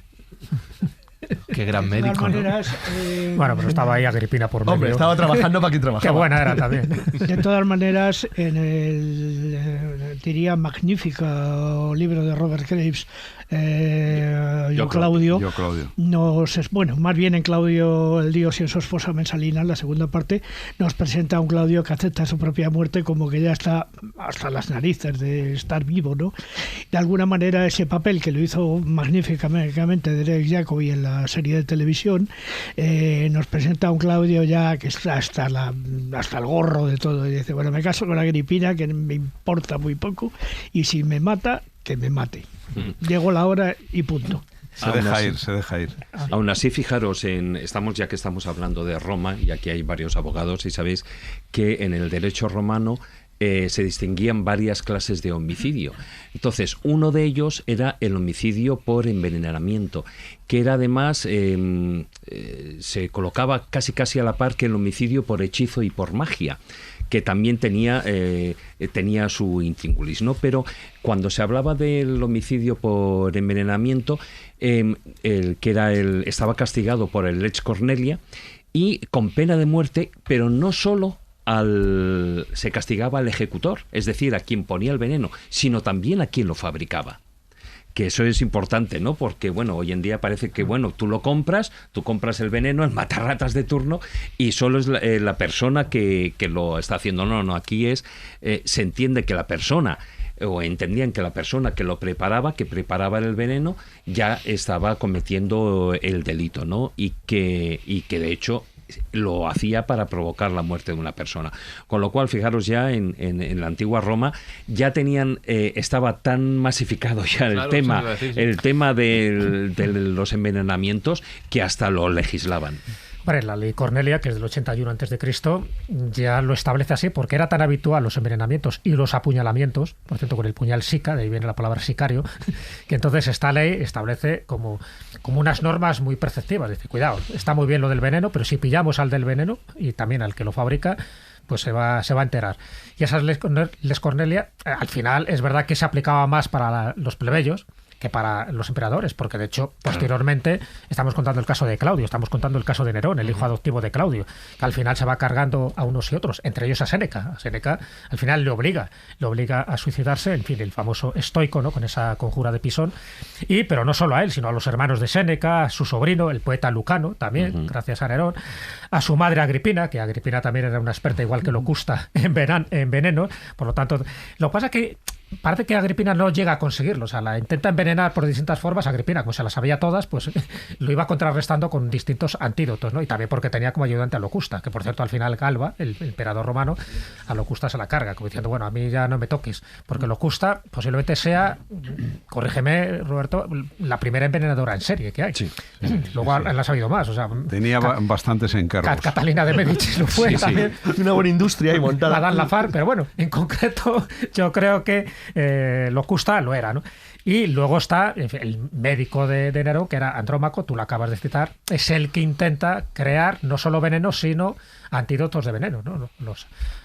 ¿Cómo se llama? Alexifármacos, me parece que se llaman, ¿no? Alexifármacos. Sí. Entonces lo que hace es preparar distintos antídotos y de ahí viene la triaca, ¿no? La famosa triaca de Andrómaco, y luego el médico Dioscórides, el famoso Dioscórides, que también es uno de los autores más famosos, es el que también establece una serie de normas, una serie de clasificaciones de los venenos, los que matan más rápido, los que matan más lento, y sobre todo lo que tienes que evitar en función de las dosis. Y eso es, por ejemplo, lo que se refiere Tito Livio. Tito Livio sí que hace una mención de distintas etapas en la época que le tocó vivir, y se dio cuenta de que había como envenenamientos masivos o muertes súbitas, en fin, muy extrañas, y luego se dieron cuenta de que eran envenenamientos para intentar conseguir herencias, ¿no? Ya no tanto en la clase alta, sino también en la clase baja, donde los envenenados eran como algo habitual. Tito Livio lo recoge porque le llamaba la atención que determinadas personas con un alto standing pues acabaran muriendo pues supuestamente de infartos o de cólicos misereres o de cólicos saturninos, ¿no? Que luego se llamaron los que estaban con el tóxico del plomo, ¿no? Los cólicos saturninos.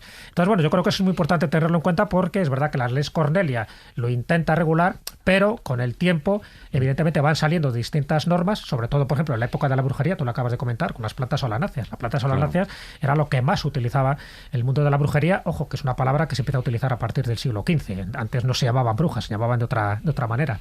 Pero las plantas solanáceas, como era el estremonio, como era la datura, como es el beleño negro, el beleño blanco, todo ese tipo de sustancias, se dieron cuenta de que cuidadín, porque muchas de las brujas, o mal llamadas brujas, eran curanderas, era gente que conocía, en fin, los productos activos, los alcaloides de las plantas, pero también sabía que las dosis podían matar. Y entonces, dentro de esa botánica brujeril están las plantas solanáceas. Cuidado, que las plantas solanáceas también está, por ejemplo, el tomate. El tomate es inofensivo para nosotros, ¿no? Pero bueno, en otro tipo de plantas sí que son muy peligrosas, porque, por ejemplo, la escopolamina, me parece que forma parte, ¿no?, dentro de esas plantas, que es lo que crea la burundanga. O sea, de ahí sale la burundanga. Exacto. Y te crea pues esa voluntad totalmente mediatizada a aquel que te ha envenenado, ¿no?, para que luego hagas cualquier burrada, o bien que te robe o bien que te viole. Aparte que decía Jesús que efectivamente los animales, las plantas, se crean sus mecanismos de defensa para evitar depredadores. Hablabas del tomate, pero también la patata es de las solanáceas, y la patata, por ejemplo, la patata verde, no nos la comemos, la quitamos siempre porque eso tiene solanina, ¿no? Claro. Y fíjate, por ejemplo, en el caso de la epidemia que hubo aquí en la posguerra, con la almorta, el latirismo. Se consumían mucho las gachas con harina de almortas, y claro, una dieta no monótona a base de eso, en esos pueblos manchegos y de Extremadura, que había mucha pobreza, al final producía una intoxicación, y fue precisamente Jiménez Díaz, el famoso internista, el que estudia los primeros casos y lo pone en la literatura mundial. Nadie se había pensado que había el latirismo, y te producía unas parálisis impresionantes de las extremidades. Sobre los envenenamientos en la antigua Roma, no solo ha dejado su legado en el derecho romano, sino también en el mundo del arte. Sí, hay para ilustrar un poco lo que ha comentado Jesús y Roberto, de locusta. Locusta es langosta en latín, precisamente. Y he traído un cuadro, pero absolutamente fuera de lo normal, muy singular. Y se titula, con este largo título, que se llama Locusta prueba ante Nerón en un esclavo el veneno preparado para británico.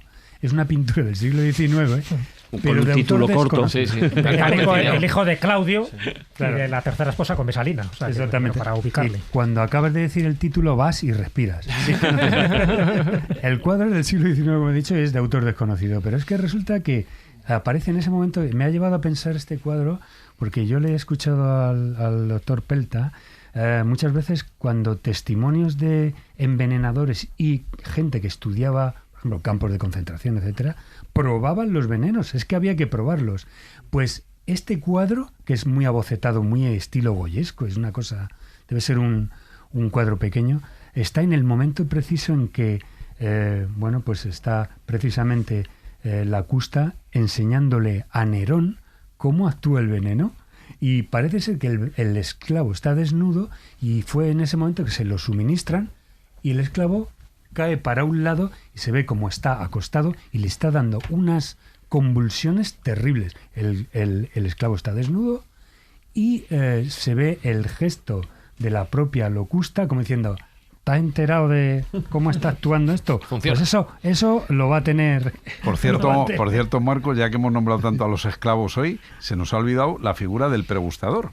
Que era la figura del pregustador, el que iba, tú que hablabas de los Borgia, en los tiempos de los Borgia, te invitaban a una casa, no a un banquete, y tú llevabas a tu pregustador, que claro, era un poco ser mal educado con el anfitrión, ¿no? Entonces, bueno, si ya el anfitrión te daba buena pinta, le apartabas al otro, pero a veces inclusive, si el sitio no ofrecía muchas garantías, te llevabas al canis pregustatorius, o sea, porque claro, era una profesión de riesgo, muchos de esos pregustadores se morían, entonces antes se lo daban al perro a ver qué pasaba. Haría bien estilo de una cata, huele no sé cuánto, un sabor profundo de estricnina con no sé qué tal.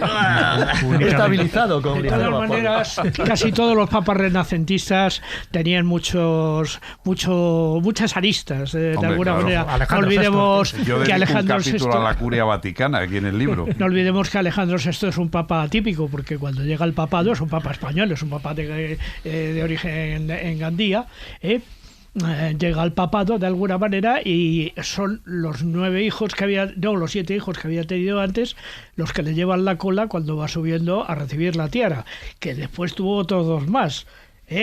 Los primeros los tuvo con Vanosa de Catanei, que se conoce perfectamente quién era su amante, y los segundos los tuvo con una de la familia Sforza, que no recuerdo si se llamaba Lucrecia Sforza o algo así, parecida a su hija, que era Lucrecia Borgia, que la pobre se lleva la fama de envenenadora, pero sin embargo era una mujer bastante simple, que al final se casa con Alfonso X. Simple. Y casi ya en los últimos años de su vida se convirtió en una mecenas de poetas, de músicos y de gente. Ferrara. Y realmente actuó a partir de cierta edad como si fuera una especie de Evita de Perón. De hecho, la mala fama de Lucrecia Borgia se la da Víctor Hugo. O sea, es verdad que César Borgia envenenó todo lo que quiso. Alejandro VI envenenó todo lo que quiso, pero Lucrecia Borgia la fama se la da una tragedia de Víctor Hugo, que bueno, pues considera que ella también envenenaba, y sin embargo, dentro de los muchos logros que ella tuvo, porque en fin, con el último pues eso que ocurre habitualmente con las noticias, ¿no? Sabéis que esto es un dato poco conocido, pero ella crea la mozzarella, es decir, ella coge búfalas y la leche que da, pues al final crea ese queso que se convierte en la mozzarella. Bueno, pues la artífice es ni más ni menos que Lucrecia Borgia, o sea que lejos de crear venenos, creó unas sustancias muy nutritivas, sobre todo para las pizzas. Pero aún así, fíjate, aparte de la familia Borgia, porque parece como que por el tema del papado y todo esto, como que era la familia Borgia los grandes envenenadores, pero es que los Medicis de Florencia también los tenían, los Sforza de Milán los tenían, los Dux de Venecia también, o sea, ahí todos tenían su fábrica y tenían sus catavenenos, etcétera, etcétera, o sea, con lo cual allí no se salvaba nadie, y nunca mejor dicho. Ya que has mencionado a los Medici, permitidme que pregunte por Catalina, la que ya habéis mencionado varias veces, que me la imagino, pues, no sé, abriendo su armario, sacando sus venenitos, a ver qué probó y a ver qué hago. Bueno, es que tenía un perfumista que tenía una tienda de perfumes en París, y entonces, claro, la contaba secretos, ¿no? Y claro, pues lo que decíais antes de los guantes envenenados, ¿no? Fijaros qué cosa más... los guantes envenenados y los libros envenenados, ¿no? Que pasabas ahí... El nombre de la rosa, ¿no? El nombre de la rosa te lo llevabas a la boca y fíjate qué forma más sibilina de pasar el veneno. Pero fijaros, es que parece como porque ella vivía en Francia y parece que las cosas era la reina de Francia. Claro, pero me refiero, sí, de hecho fue reina, fue madre de reyes y la que gobernó hasta que se murió, ¿no?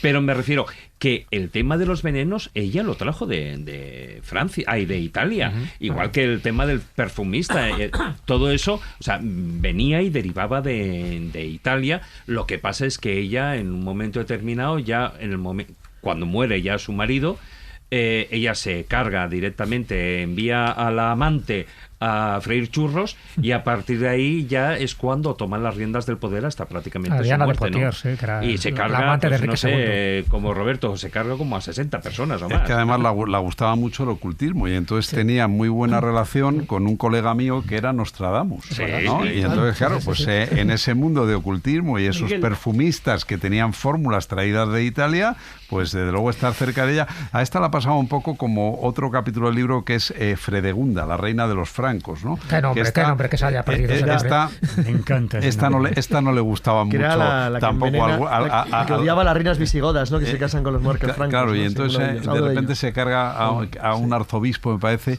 y un señor, en nombre de esa institución, va a pedirle cuentas. Y llega allí y dice, bueno, ¿se quedará usted a cenar conmigo? No, señora, si yo simplemente venía a hablar. Bueno, hombre, pero al menos un aperitivito, tome usted aquí un Unas poquito de vino. aceitunitas. Y ya no salió de allí. No, Por eso el capítulo lo he titulado Huid de Fredegunda.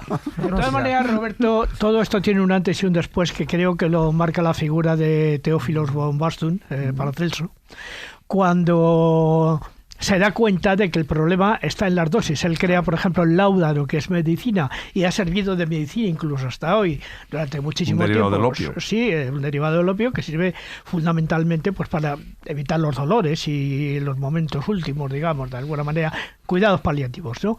Y él se da cuenta que el problema está en la dosis. Claro. Está en la dosis. Si das más dosis de la que tienes que dar, te cargas a la persona, pero si le das la dosis justa, le curas. O sea, que yo creo que con Paracelso hay un antes y un después, que por cierto empieza el movimiento Novator, o sigue el movimiento Novator que había empezado en España con Juan de Rupestista y con Leonardo Fioravanti. Entonces me estoy imaginando, Jesús, a Caterina de Medici, en pleno Renacimiento, como una investigadora. Hombre, claro. Como Paracelso. Sí, investigaba. ¿no? Bueno, había Claro. muertos por medio, pero tampoco era para allá, era eso. Daños colaterales. Efectos secundarios. Los adelantos Por cierto, había que comprobarlo. Al hilo de lo que le apuntaba, hablaba del láudano y tal, pero lo que más aporta Paracelso a la medicina es que empieza a transformar la alquimia en química. La alquimia en química, Introduce sí, justo. medicamentos de origen mineral en medicina. Claro, el propio mercurio, ¿no? Hasta ese momento todo eran plantas, ¿no? Entonces, bueno, a pesar de la toxicidad, pensemos en esas epidemias pues yo qué sé, de peste negra, o pensemos, por ejemplo, en la sífilis. Claro, es que eran enfermedades que te dejaban muy tocado, ¿no? La viruela. De hecho, Paracelso es el que se basa Robert Boyle para hacer todos sus trabajos ya en química.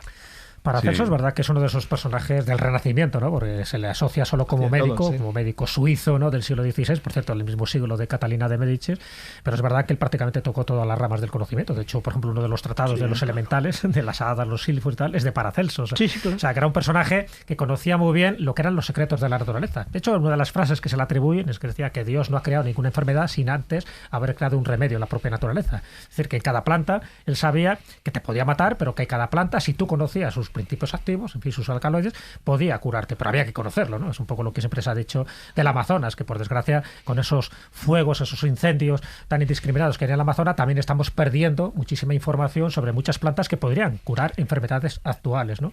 En el caso de Paracelso, yo creo que es muy representativo un poco de ese hombre renacentista que sabía muy bien que cada cosa tenía su dosis y que cada cosa podía curar o podía matar.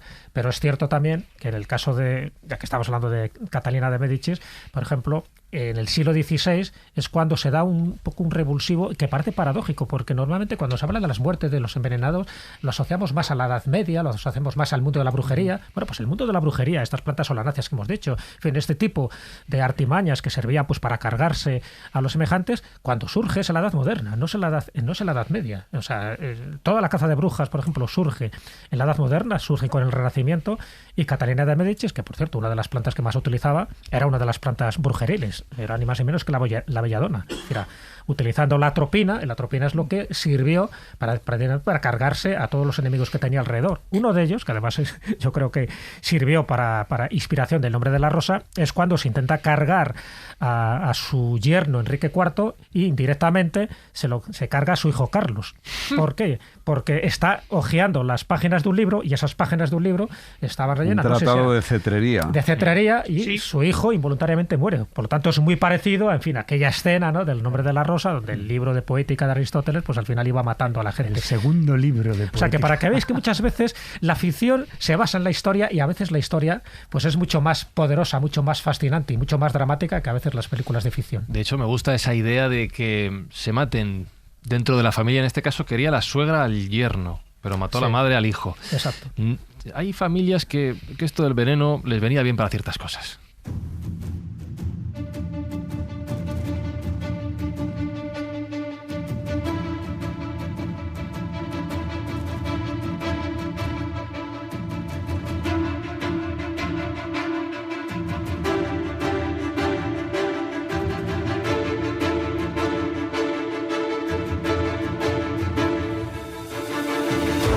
Vamos a venir a España y hablando de familias reales.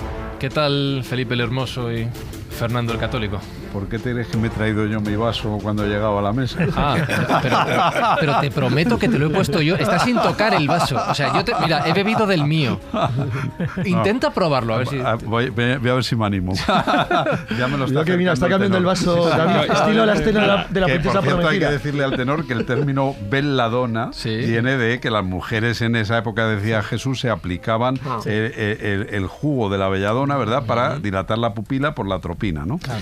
Bueno, Felipe el Hermoso dicen que muere en Burgos, ¿no?, que su copero italiano, es que los coperos, yo por eso no sé yo tus habilidades de copero, pero ¿El copero es el que prueba la copa? No, el copero es el que te sirve. El que la echa. Es el barman. Ya, soy yo. Sí. Entonces dicen que el copero italiano, después de un partido de pelota, que él ha sudado mucho, le lleva y se lo bebe. Pero en esa época había una epidemia en esto, ¿cómo se llama?, de peste en Burgos, y parece ser que él fallece a consecuencia de la peste. Pero bueno, esto se rodea un poco, pues igual que lo de su suegro, ¿no?, lo de Fernando el Católico. No sabemos muy bien a ciencia cierta si fue cantaridina o no. Pero sí, claro, igual que hemos hablado del pregustador, existía el copero y el copero también probaría. Hombre, en el caso de Felipe el Hermoso, que después de hacer ese deporte, ¿no?, que estaba todo sudoroso, le dieron a beber una bebida fría en aquella época. Sí es cierto que estaban los neveros y tal, ¿no?, pero que bueno, y que le hizo esa reacción. Yo no sé si sería esa reacción o sería la misma reacción que podía ser con una cantaridina, ¿no? Es que también estaba el agua frígida, y el agua frígida era un veneno. Bueno, exactamente. ¿Y qué tiene que ver la cantaridina con el Spanish Fly, que es lo que siempre se le ha achacado la muerte de Fernando el Católico? Mosca española, traduciéndolo. Spanish Fly. Quizás, ¿no? Bueno, ya le has quitado el savoir-faire. Suena mejor a inglés, pero... El efecto ya hemos dicho que es que produce una vasodilatación de los cuerpos cavernosos del pene, entonces actuaría como el Viagra, ¿no?, como el sildenafilo, por no decir nombres comerciales. Bueno, pues puede ser que sea una de las causas de que este hombre falleciera, pero también era un hombre ya muy avejentado, entonces tampoco sabemos. El problema de todas estas muertes de reyes, de nobles, que aunque hay autopsias de por medio, pero hay casos que no están muy claros, ¿no?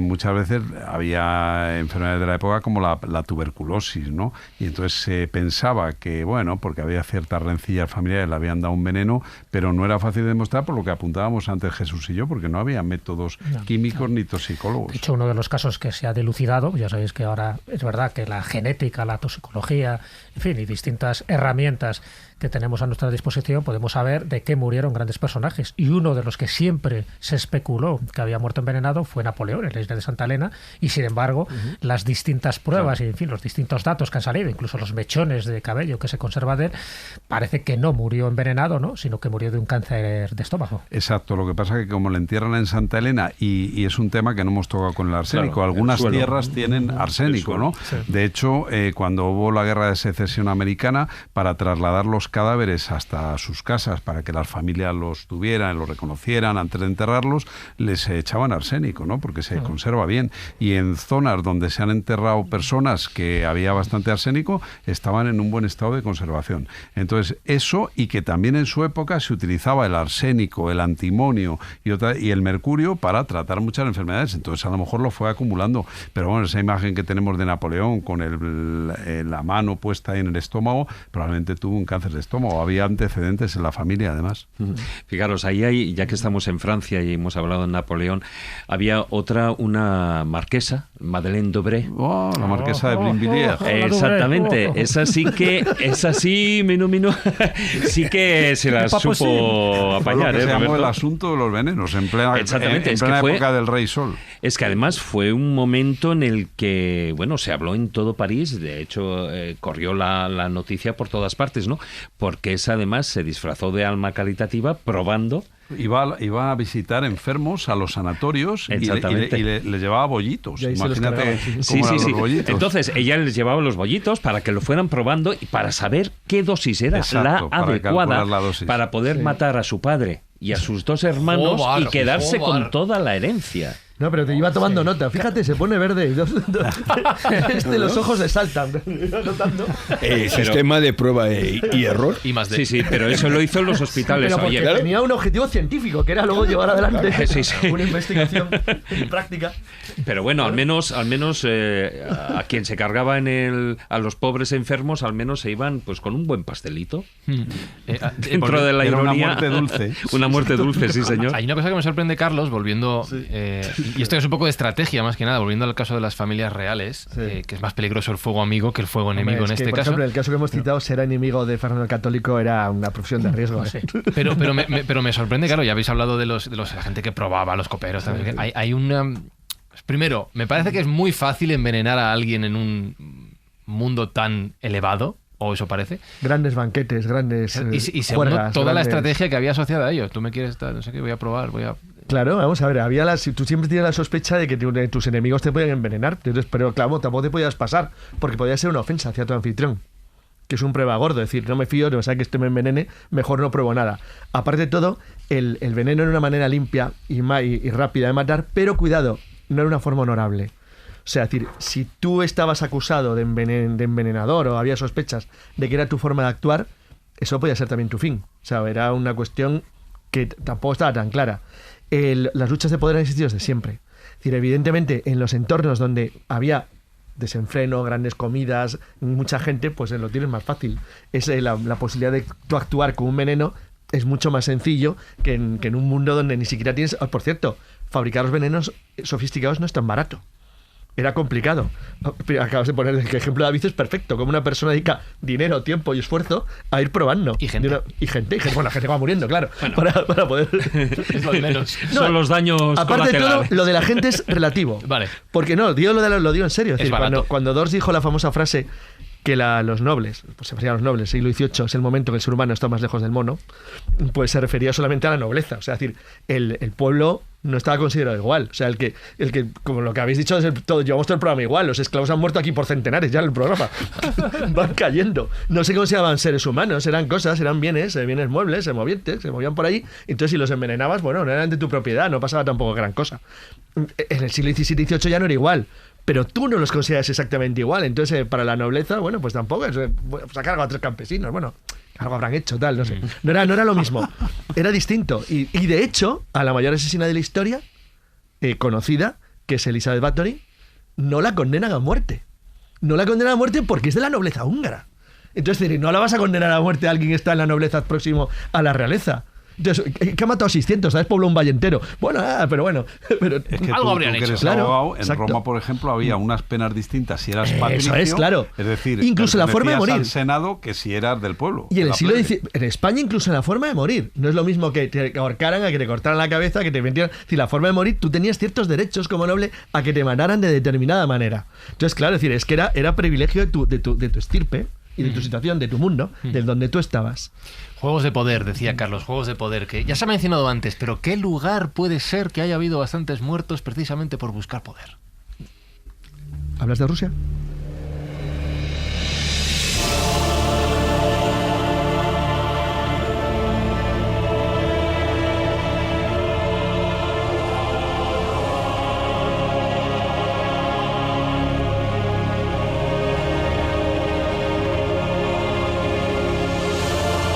No hablo de Rusia, no. Apuntaba al Vaticano.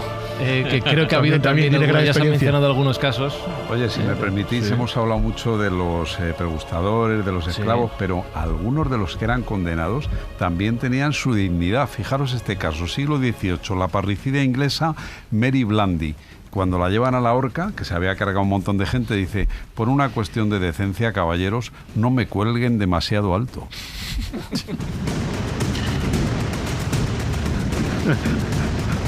O, por ejemplo, el caso de la marquesa de Brinvilliers, cuando la justician en la plaza de Greve, en París, dice el verdugo: he dado el mejor golpe de mi vida, porque fue tan limpio que la cabeza rodó, vamos. Se pagaba por eso.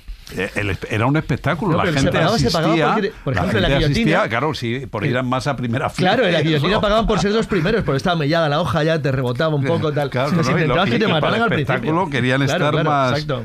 más cercanos. Mira el marqués, no le ha arrancado la cabeza A entera. la queda un marquesa de trozo, tal. Brinvilliers, además la decapitán a espada. En fin, Espada, claro, noble, afilada. era noble, como Claro, en fin, Ana Bolena. La habían Pide que le untado traigan- al verdugo para que el corte fuera limpio. Ana Bolena pide que con una espada francesa y que venga un tipo que le corte Sí, la cabeza porque bien. con el hacha es verdad que rebotaba. De hecho, las primeras guillotinas, que sabes que la hoja era horizontal, pues a veces rebotaba en el cuello y no era plan. Entonces es guillotín el que hace una guillotina con un científico. ángulo de 45 Un grados. científico. Ese pequeño elemento técnico ese pequeño matiz. quitó muchísimo sufrimiento al que era ejecutado, al que era decapitado.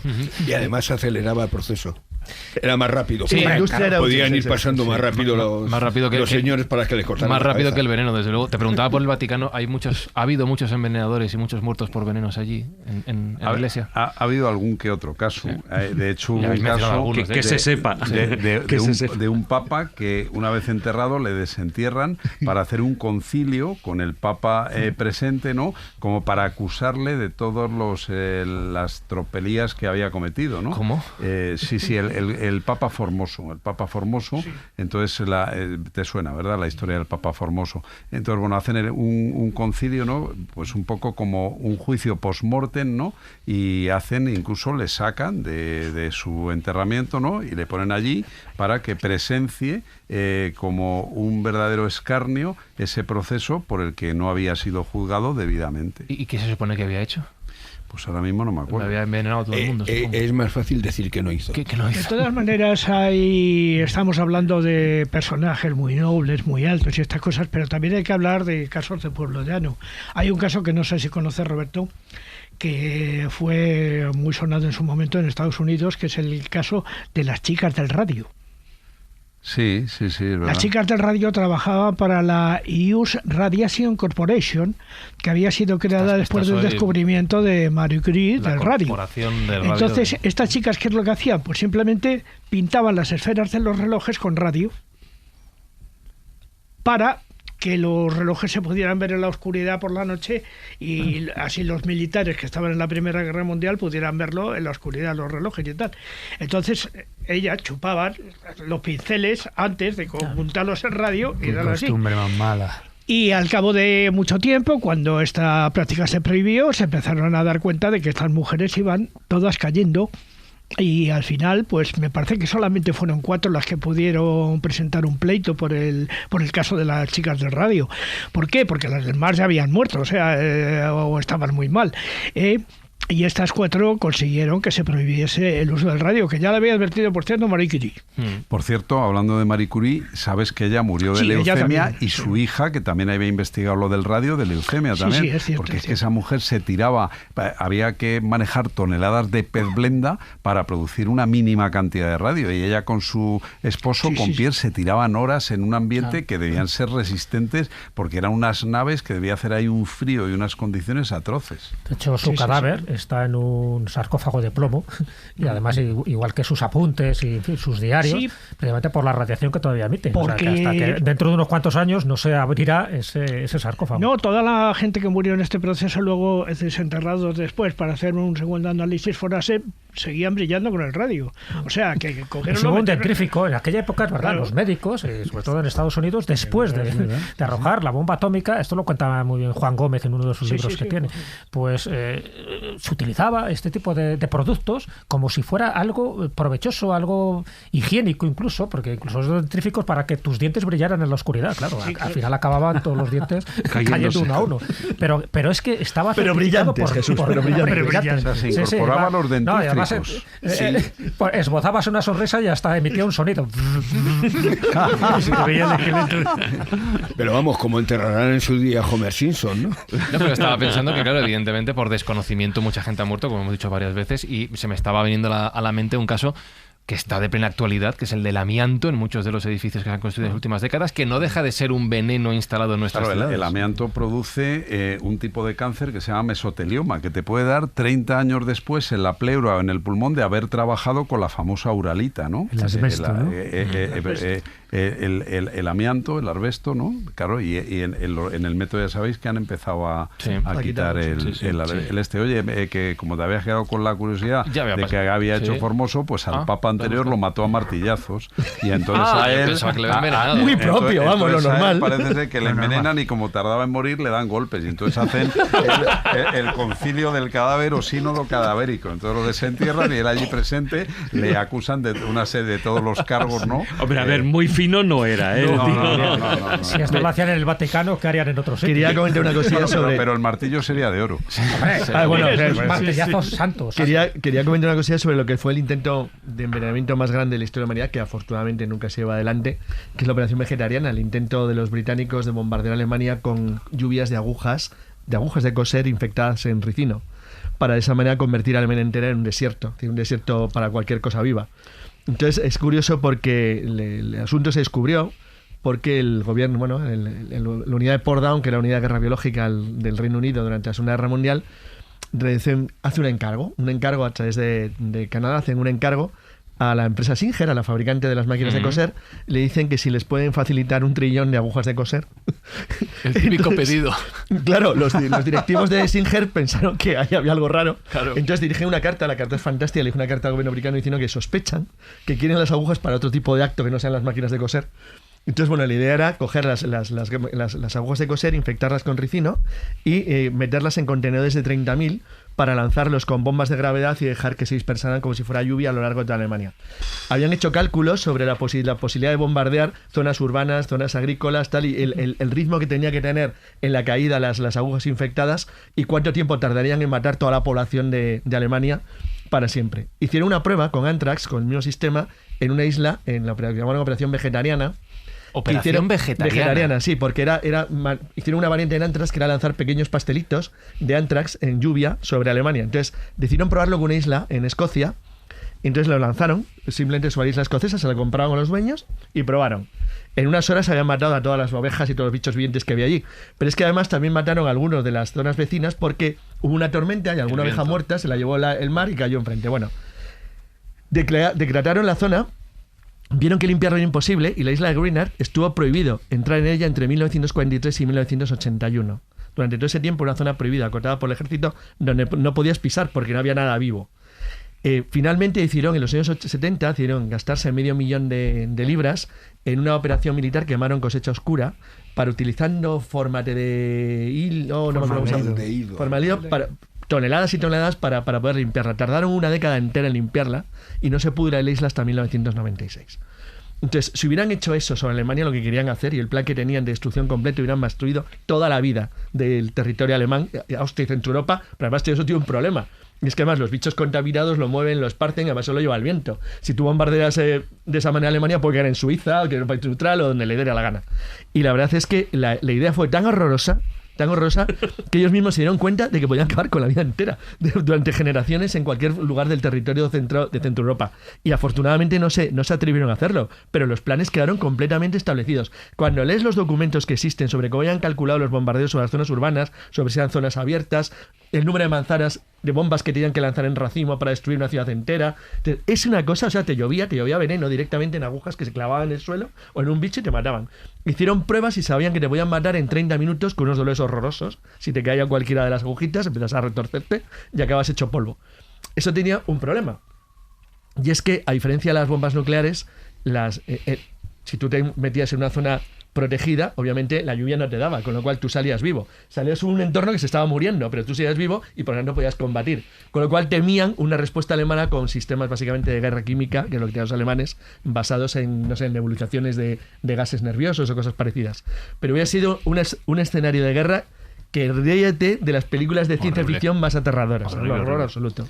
No, simplemente quería añadir una cosa que has comentado, lo de la ricina, porque antes decías tú lo de las toxinas potentes, la toxina botulínica, ¿no? La batracotoxina, que es de una si lo diré, de una rana de Colombia, pero ojo con la ricina, que está en las semillas del Ricinus communis, que es una planta muy potente. Y fijaros que ahora estamos hablando de los últimos espías rusos con los agentes nerviosos, pero pensemos años 78, Georgi Markov, que era un locutor de radio, era un disidente búlgaro y trabajaba en Londres, ¿no? Obviamente murió. Y claro, y está en un puente y de repente se baja un señor de un coche y el paraguas, o sea, lo de James Bond, le dispara, joder, se va el tío a la emisora de la BBC, le empieza a doler la pierna y es que había una aguja de iridio que se le había incrustado en el muslo y dentro había ricina y se muere. Y luego pensar una cosa, el KGB intentó cargarse a Alexander Solzhenitsyn, el premio Nobel de Archipiélago Gulag, con un ataque con ricina. De todas maneras, los de los paraguas mataron a bastantes, ¿no? Hubo bastantes ataques con el sistema del paraguas. Hubo algunos más. Hombre, es que si no te mata, te saca un ojo. Manuel. Bueno, no, solo comentar que ese formaldehído que comenta Carlos, hoy en día se utiliza como espesante a nivel de las cremas que nos ponemos. Bueno, es el formol, el de conservar los cadáveres. El formol de toda la vida. Y lo estamos utilizando en la crema que te pones por la mañana. Cuando te en los desodorantes puede haber formaldehído. Nosotros vemos a veces dermatitis de contacto, no solo por las sales de aluminio en las axilas, sino por el formaldehído. Joder, que te están dando la ¿Qué programa? Te seguía muy guardando el día. Tengo varias preguntas. La primera es, entonces te pregunto al principio del programa, ¿qué es un veneno? Voy a cambiar la pregunta, ¿qué no es un veneno? Pues lo que decía para hacer el veneno, todo el veneno, la diferencia está en la dosis. Poco queda. Pero ¿realmente es posible, como nos han dicho con algunos casos históricos, inmunizarte frente a venenos? Ahora que decía Carlos el caso de Rusia, que está siendo tan comentado, se pone el ejemplo de Rasputín.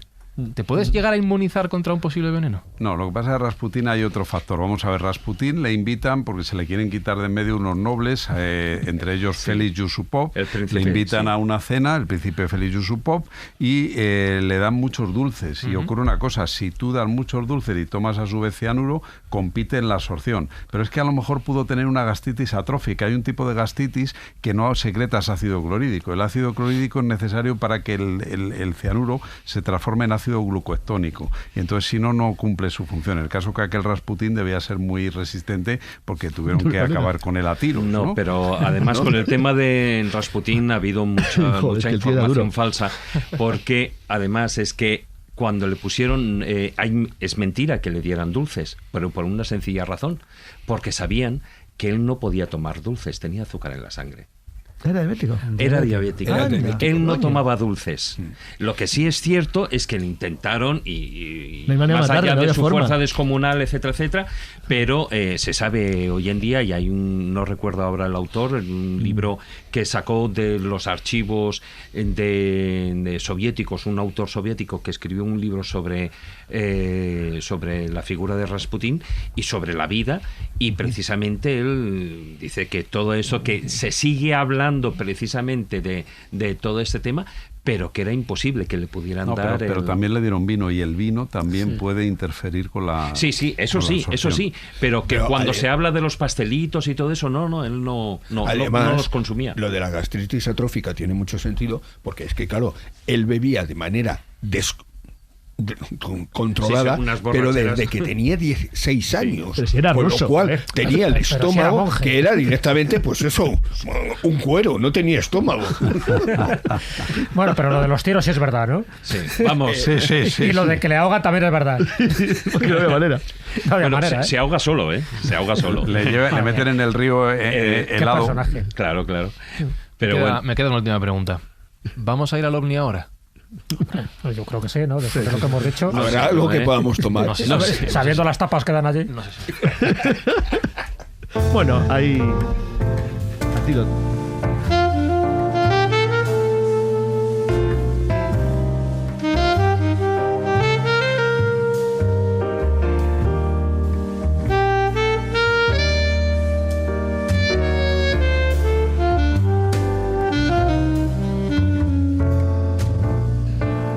sé de qué me fío, no sé si me fío de este vaso de agua, no sé si me fío de lo que vayamos a tomar luego en el Omni, no sé si me fío de tu cuento de Callejo por si viene envenenado.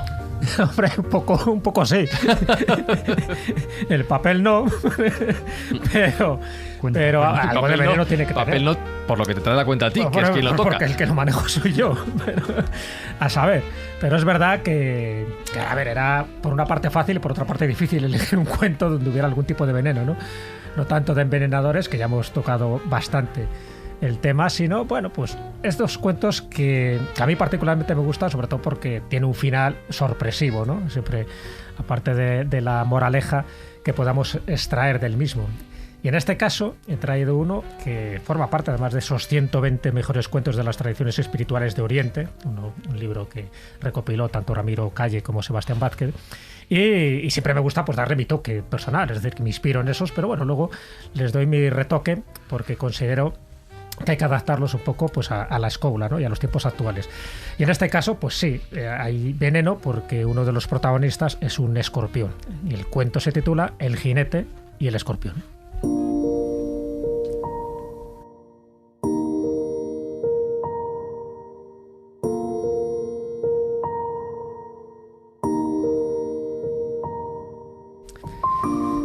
Una vez un jinete paseaba por un campo, allí con su caballo, y cuando estuvo suficientemente cerca de un labrador, ve que este labrador está profundamente dormido, con la boca abierta, cayéndole la babilla a la sombra de un manzano, y ve que precisamente estando durmiendo hay un escorpión venenoso que se le está introduciendo por la boca. El jinete que lo ve dice o reacciono rápidamente o este hombre la palma. Así que descabalga, se acerca rápidamente a este labrador profundamente dormido, pero ya con el escorpión en su interior, coge su látigo y le empieza a dar latigazos. Evidentemente el labrador se despierta sobresaltado y dice, ¿qué estás haciendo? Bumba, bumba, y dándole latigazos. Y no solo con eso, sino que le tira al suelo y le hace comer excrementos de vaca que había por allí. Pero no solo eso, que el hombre estaba ya como diciendo, ¿pero qué está pasando? Le lleva al río y le obliga a beber agua, ¿no? Y darle latigazos. Y el otro, ¿pero qué pasa? Tú calla, pumba. Claro, llega un momento que con los estertores, con el dolor, con la sofoquina, pues empieza a vomitar. Y vomita los excrementos de vaca, vomita el agua y vomita el escorpión. Y en ese momento es cuando el campesino, este labrador, se da cuenta de que realmente el que era su torturador, que pensaba que se la estaba tomando con él, pues ha sido su salvador. Entonces, bueno, pues claro, ya cuando entra un poco más en sosiego, le dice el labrador al jinete, dice, hombre, si me hubieras dicho lo que me pasaba, no me hubieras dado esta paliza. Y el hombre, el jinete, que además ya con más tranquilidad se sientan, incluso fíjate, el labrador le entrega su anillo, le besa la mano, pues porque le ha salvado la vida, él es consciente, pero el jinete cuando le dice, a ver, si yo te hubiera despertado de forma tranquila, posiblemente tú no me hubieras creído que te habías comido este escorpión, o bien hubieras entrado en pánico y probablemente habrías muerto al minuto. Así que tuve que actuar de forma cruel, precisamente para salvarte de forma sabia. Y diciendo esto, el jinete montó en su caballo y desapareció en la distancia. Pero, aquí viene la última parte del cuento, pero dos personas del campo vecino habían observado la escena.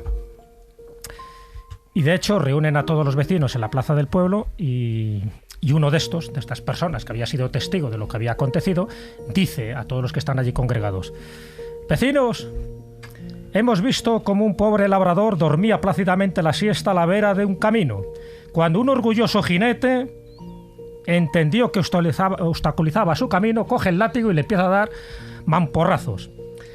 El pobre hombre azotado no sabía qué hacer. Y de hecho no solo le da el latigazo, sino que le obliga a besarle la mano y encima le roba una sortija, le roba un anillo. En fin, pero no os preocupéis, vecinos, porque a la vuelta de un recodo hemos esperado al jinete y le hemos dado una paliza de muerte. Por listo.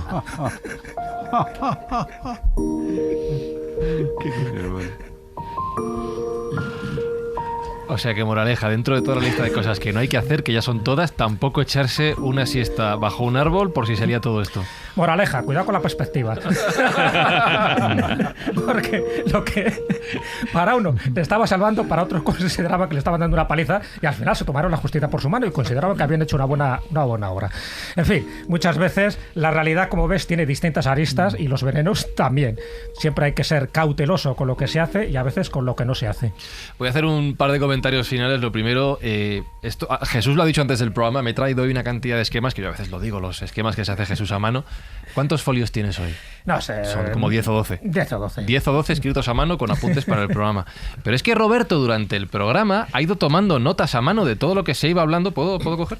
Es que Son 3 sois folios. una enciclopedia. Es que me habéis dado ya pie para una segunda parte, ¿no? Escucha, Eso es la tertulia más culta en la que he participado de este tema. O sea, sois unos cracks. No, pues mira, normalmente... no haber venido. Se siente. Normalmente doy las gracias a los invitados por todo lo que aprendemos y aprendo yo en particular, pero te voy a preguntar lo contrario. ¿Qué has aprendido tú hoy? Un montón de cosas. Pero esto es bárbaro. Hasta lo de las agujas del radio. ¿Verdad? Fíjate. Impresionante. Sí, sí. Pues antes de despedirte... Y unos detalles de los Borgia, tremendos, de la pintura. Pues bueno, yo creo que esto es la academia de Platón o algo de esto. ¿De música cómo vas? ¿Eh? ¿De música qué tal vas? Bueno, me gusta la música. ¿Sí? No te dejan cantar, no te preocupes aquí. ¿Puedes preguntarle a Juan Ignacio si has traído la guitarra? ¿Ah, sí? Pregúntale, ¿te has traído la guitarra? ¿Te has traído la guitarra? Siempre te llevo la guitarra. ¿Ah, sí? Era una pregunta trampa. Yo te voy despidiendo. Roberto Pelta Fernández, gracias por acompañarnos hoy en la Escóbula de muchísimas la gracias, Brújula. lo he pasado fantástico, me habéis enseñado mucho y espero que sigamos hablando de venenos y de antídotos. Y ahora puedes preguntarle a Juan Pero Ignacio. hablando, Puedes solo preguntarle, hablar. Pregúntale tú, es que ya me da... ¿Qué va a tocar? ¿Cuál va a ser la pieza? Pues mira, he andado buscando canciones sobre venenos y no he encontrado, pero sí. Está la de los chunguitos. Claro, Que da Nadie- página esa- este no, libro, yo soy- puro veneno. No me gustan esos. Está cogido ya bueno. lo de dame veneno. Esos estilos y Que me tal. quiero morir. He elegido un soneto de Lope de Vega que habla en un momento dado de veneno. Muy bien. Que sería así.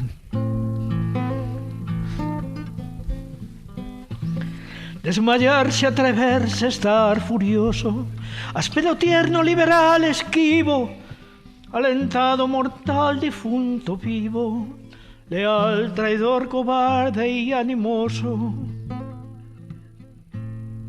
No hallar fuera del bien centro y reposo, mostrarse alegre, triste, humilde, altivo, enojado, valiente, fugitivo, satisfecho, ofendido, receloso. Huir el rostro al grado de desengaño, beber veneno por licor suave, olvidar el provecho, amar el daño, creer que un cielo en un infierno cabe, dar la vida y el alma a un desengaño, esto es amor. Quien lo probó lo sabe. Hola, muy bien.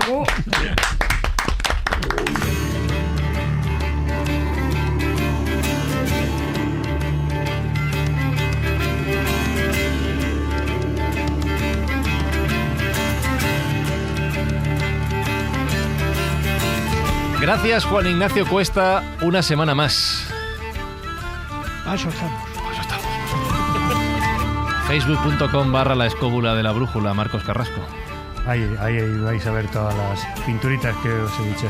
Me gustaría traer al recuerdo 4 palabras del grupo Radio Futura, Veneno en la piel, y describe a una persona tóxica, que de eso no hemos hablado, las personas tóxicas. Dicen que tienes veneno en la piel y que estás hecha de plástico divino, de plástico fino. Dicen que tienes un lado divino y quien te toca se queda con él. Está describiendo a, precisamente, aquellas personas tóxicas, pero de una manera magistral.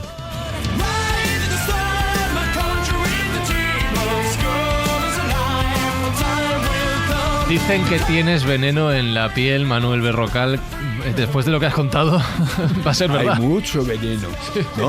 No nos lo tomemos a coña de que hay todavía venenos de serpiente, de abeja y de productos que proceden de árboles de Sudamérica se están utilizando de una manera continua y no nos damos cuenta de ello. Así que cuando miréis, vayáis a comprarte la cremita esa para darte por la noche, para ponerte, con la piel tersa y esas cosas y demás, fíjate lo que te estás poniendo, porque la puedes liar.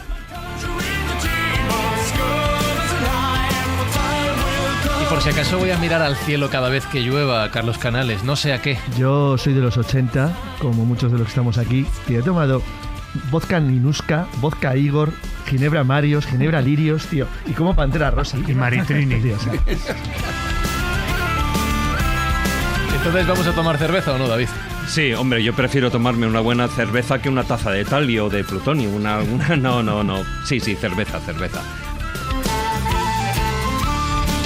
¿Programa venenoso o no venenoso, Jesús Callejo? No, programa escabroso, es verdad que muy tóxico en algunos momentos, pero quien lo probó lo sabe.